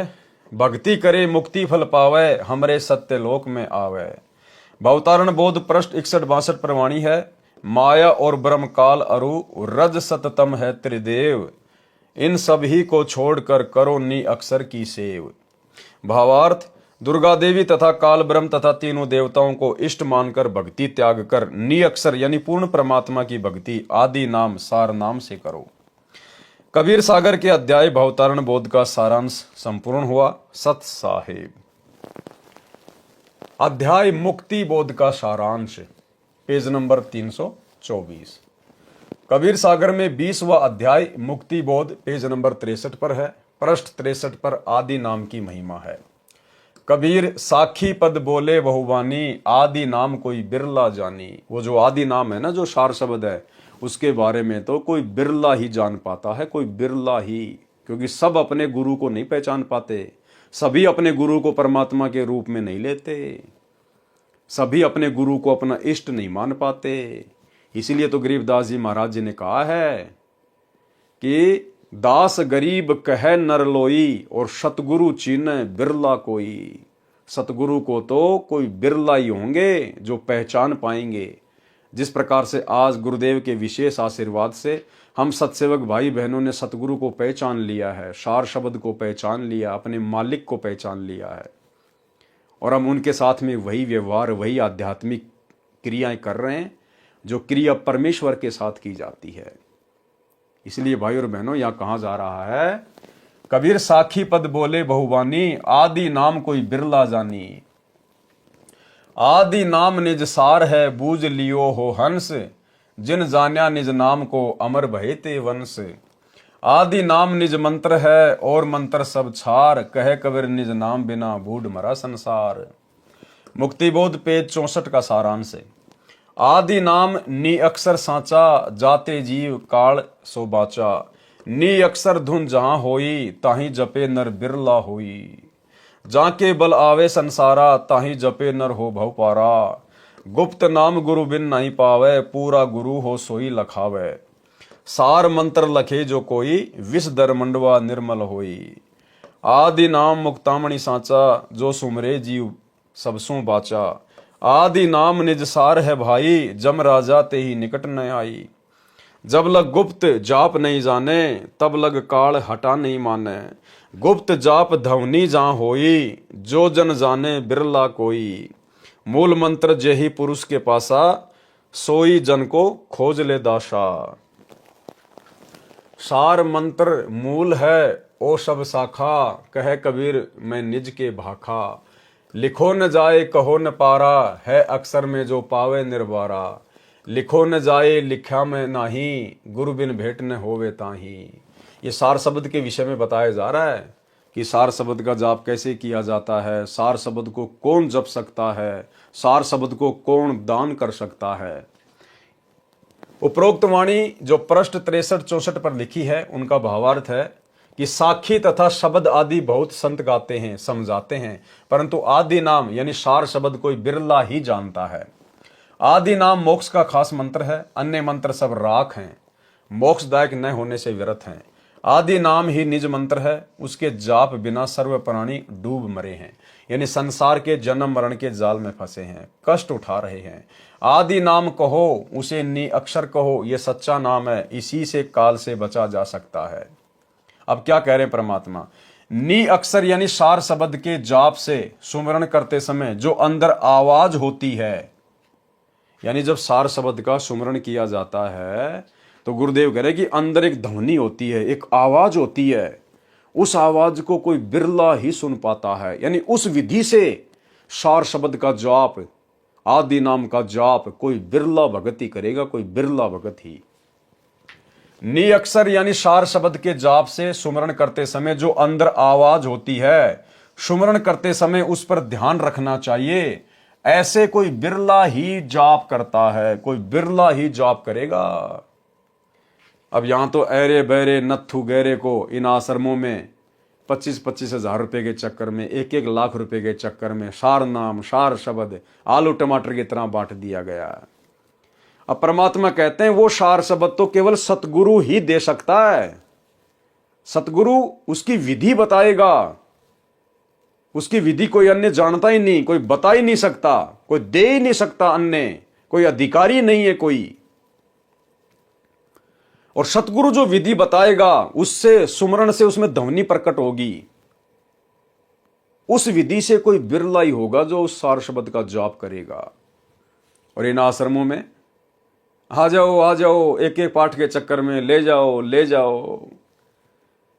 एक भगत जी कह रहा था कि मेरे पास में फोन आया, क्योंकि ये क्या करते हैं, ये तो फार्म देखते हैं और फिर फोन करते हैं। ये तो नामदान सेंटर से फोन गया, जयपुर नामदान सेंटर से, और कहा कि भगत जी आप सार नाम ले लो, सार नाम। तो उसने कहा कि भगत जी मैंने तो बरवाला कांड के बाद भक्ति छोड़ दी, मैं तो मांस भी खाने लग गया, शराब भी पीने लग गया, मैं तो जो है वो पुलिस डिपार्टमेंट में हूं, मैंने तो भक्ति छोड़ रखी है। तो बोला क्या हुआ, नामदान सेंटर पे आ जाओ, नाम शुद्ध करवा लो और जाओ, बोले सार नाम लेके आ जाओ। तो उस भगत ने कहा कि भगत जी मेरे तो झटका सा लगा और मैं आपके वीडियो देखा करता था, तो सारी बातें मेरे झट से समझ में आ गई कि भाई यहां तो केवल माया के लिए सारा काम हो रहा है। तो भाई और बहनों, यहां तो इस प्रकार से सार नाम और सार शब्द दिया जा रहा है, जबकि वास्तविक विधि तो परमात्मा बता रहे हैं। नी अक्षर यानी सार शब्द के जाप से सुमरण करते समय जो अंदर आवाज होती है, सुमरण करते समय उस पर ध्यान रखना चाहिए। अब ये कहां से ध्यान रखेंगे, इनका ध्यान तो लड्डू जलेबी बर्फियों पे है, लड्डू जलेबी बर्फियों पे। इनका ध्यान तो राजनीतियों में है, राजनीतियों में। ये कहां से ध्यान रखेंगे। सुमरण करते समय उस पर ध्यान रखना चाहिए, ऐसे कोई बिरला ही जाप करता है। भावार्थ है कि सार शब्द के सुमरण की विधि पूर्ण संत बताता है। कौन बताता है? पूर्ण संत। अब बताओ, पूर्ण संत तो बैठे हिसार जेल में, और धनाना आश्रम में, मुंडका आश्रम में, रोहतक के सिंहपुरा आश्रम में लोगों को सार शब्द दे दिए गए। तो बताओ कौन विधि बता सकता है? भावार्थ है कि सार शब्द के सुमरण की विधि पूर्ण संत बताता है। उससे ठीक समझकर कोई बिरला ही शिष्य ठीक से जाप करता है। उसको लेने के बाद भी कोई बिरला ही भगत होगा जो ठीक से उसको जाप करेगा। जब तक गुप्त जाप का ज्ञान नहीं होगा तब तक काल दूर नहीं जाएगा। अब वो गुप्त जाप की विधि भाई सतगुरु बताएगा, दूसरा नहीं बता सकता। हे भगत, जिस संत के पास सार शब्द के जाप की गुप्त विधि है उसको खोज लो। लिखो न जाए लिखा में नाही, गुरु बिन भेंट न होवे ताही।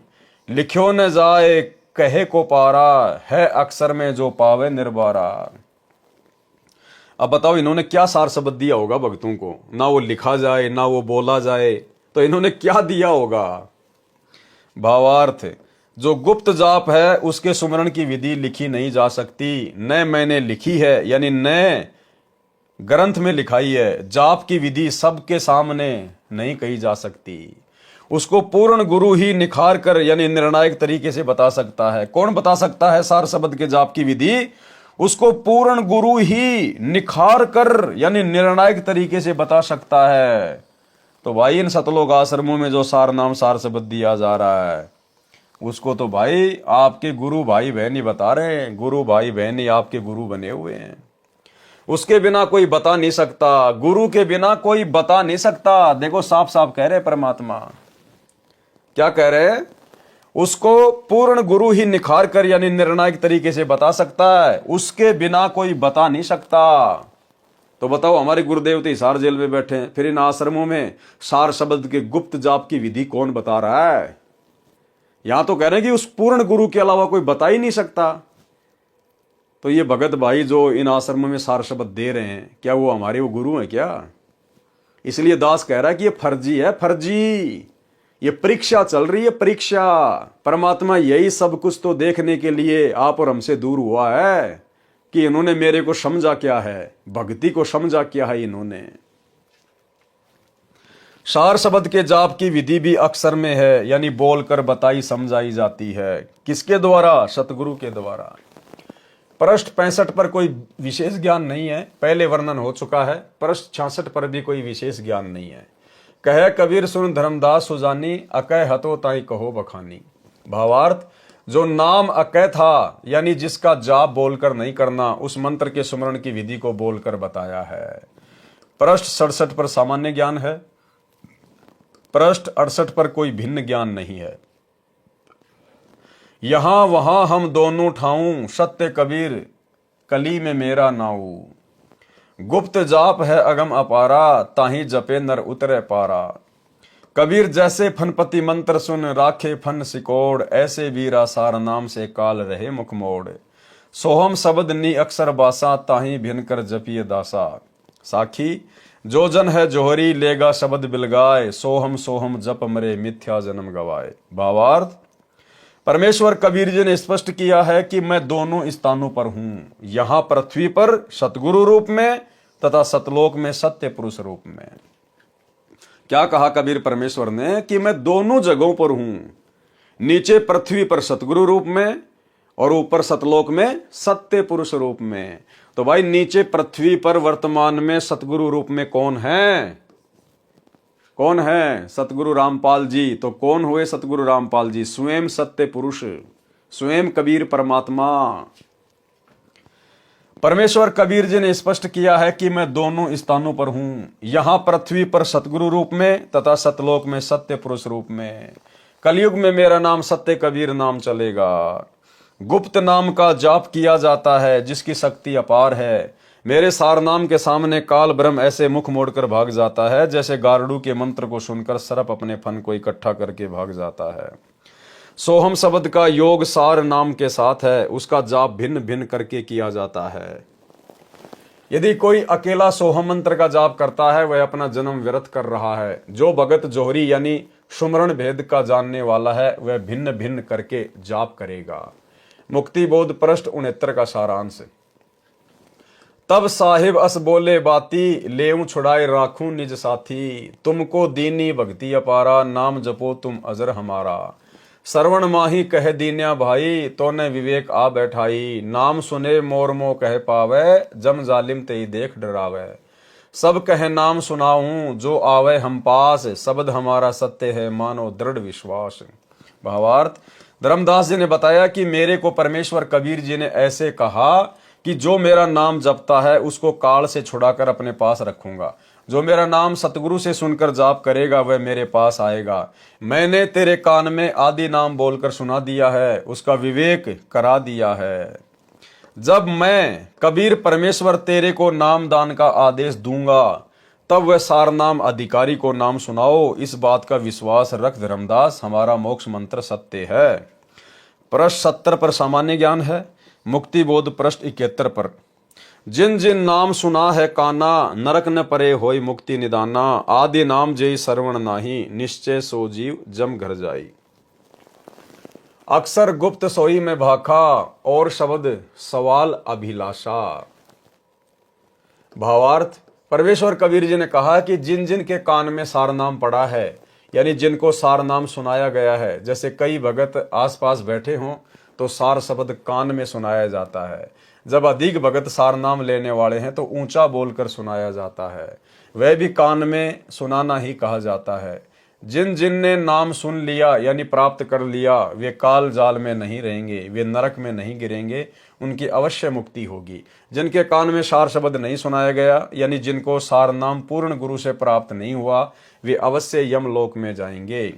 जो गुरु कहते हैं कि सार नाम को बोलकर नहीं सुनाया जाता, आत्मा में प्रवेश किया जाता है, वे गलत कहते हैं।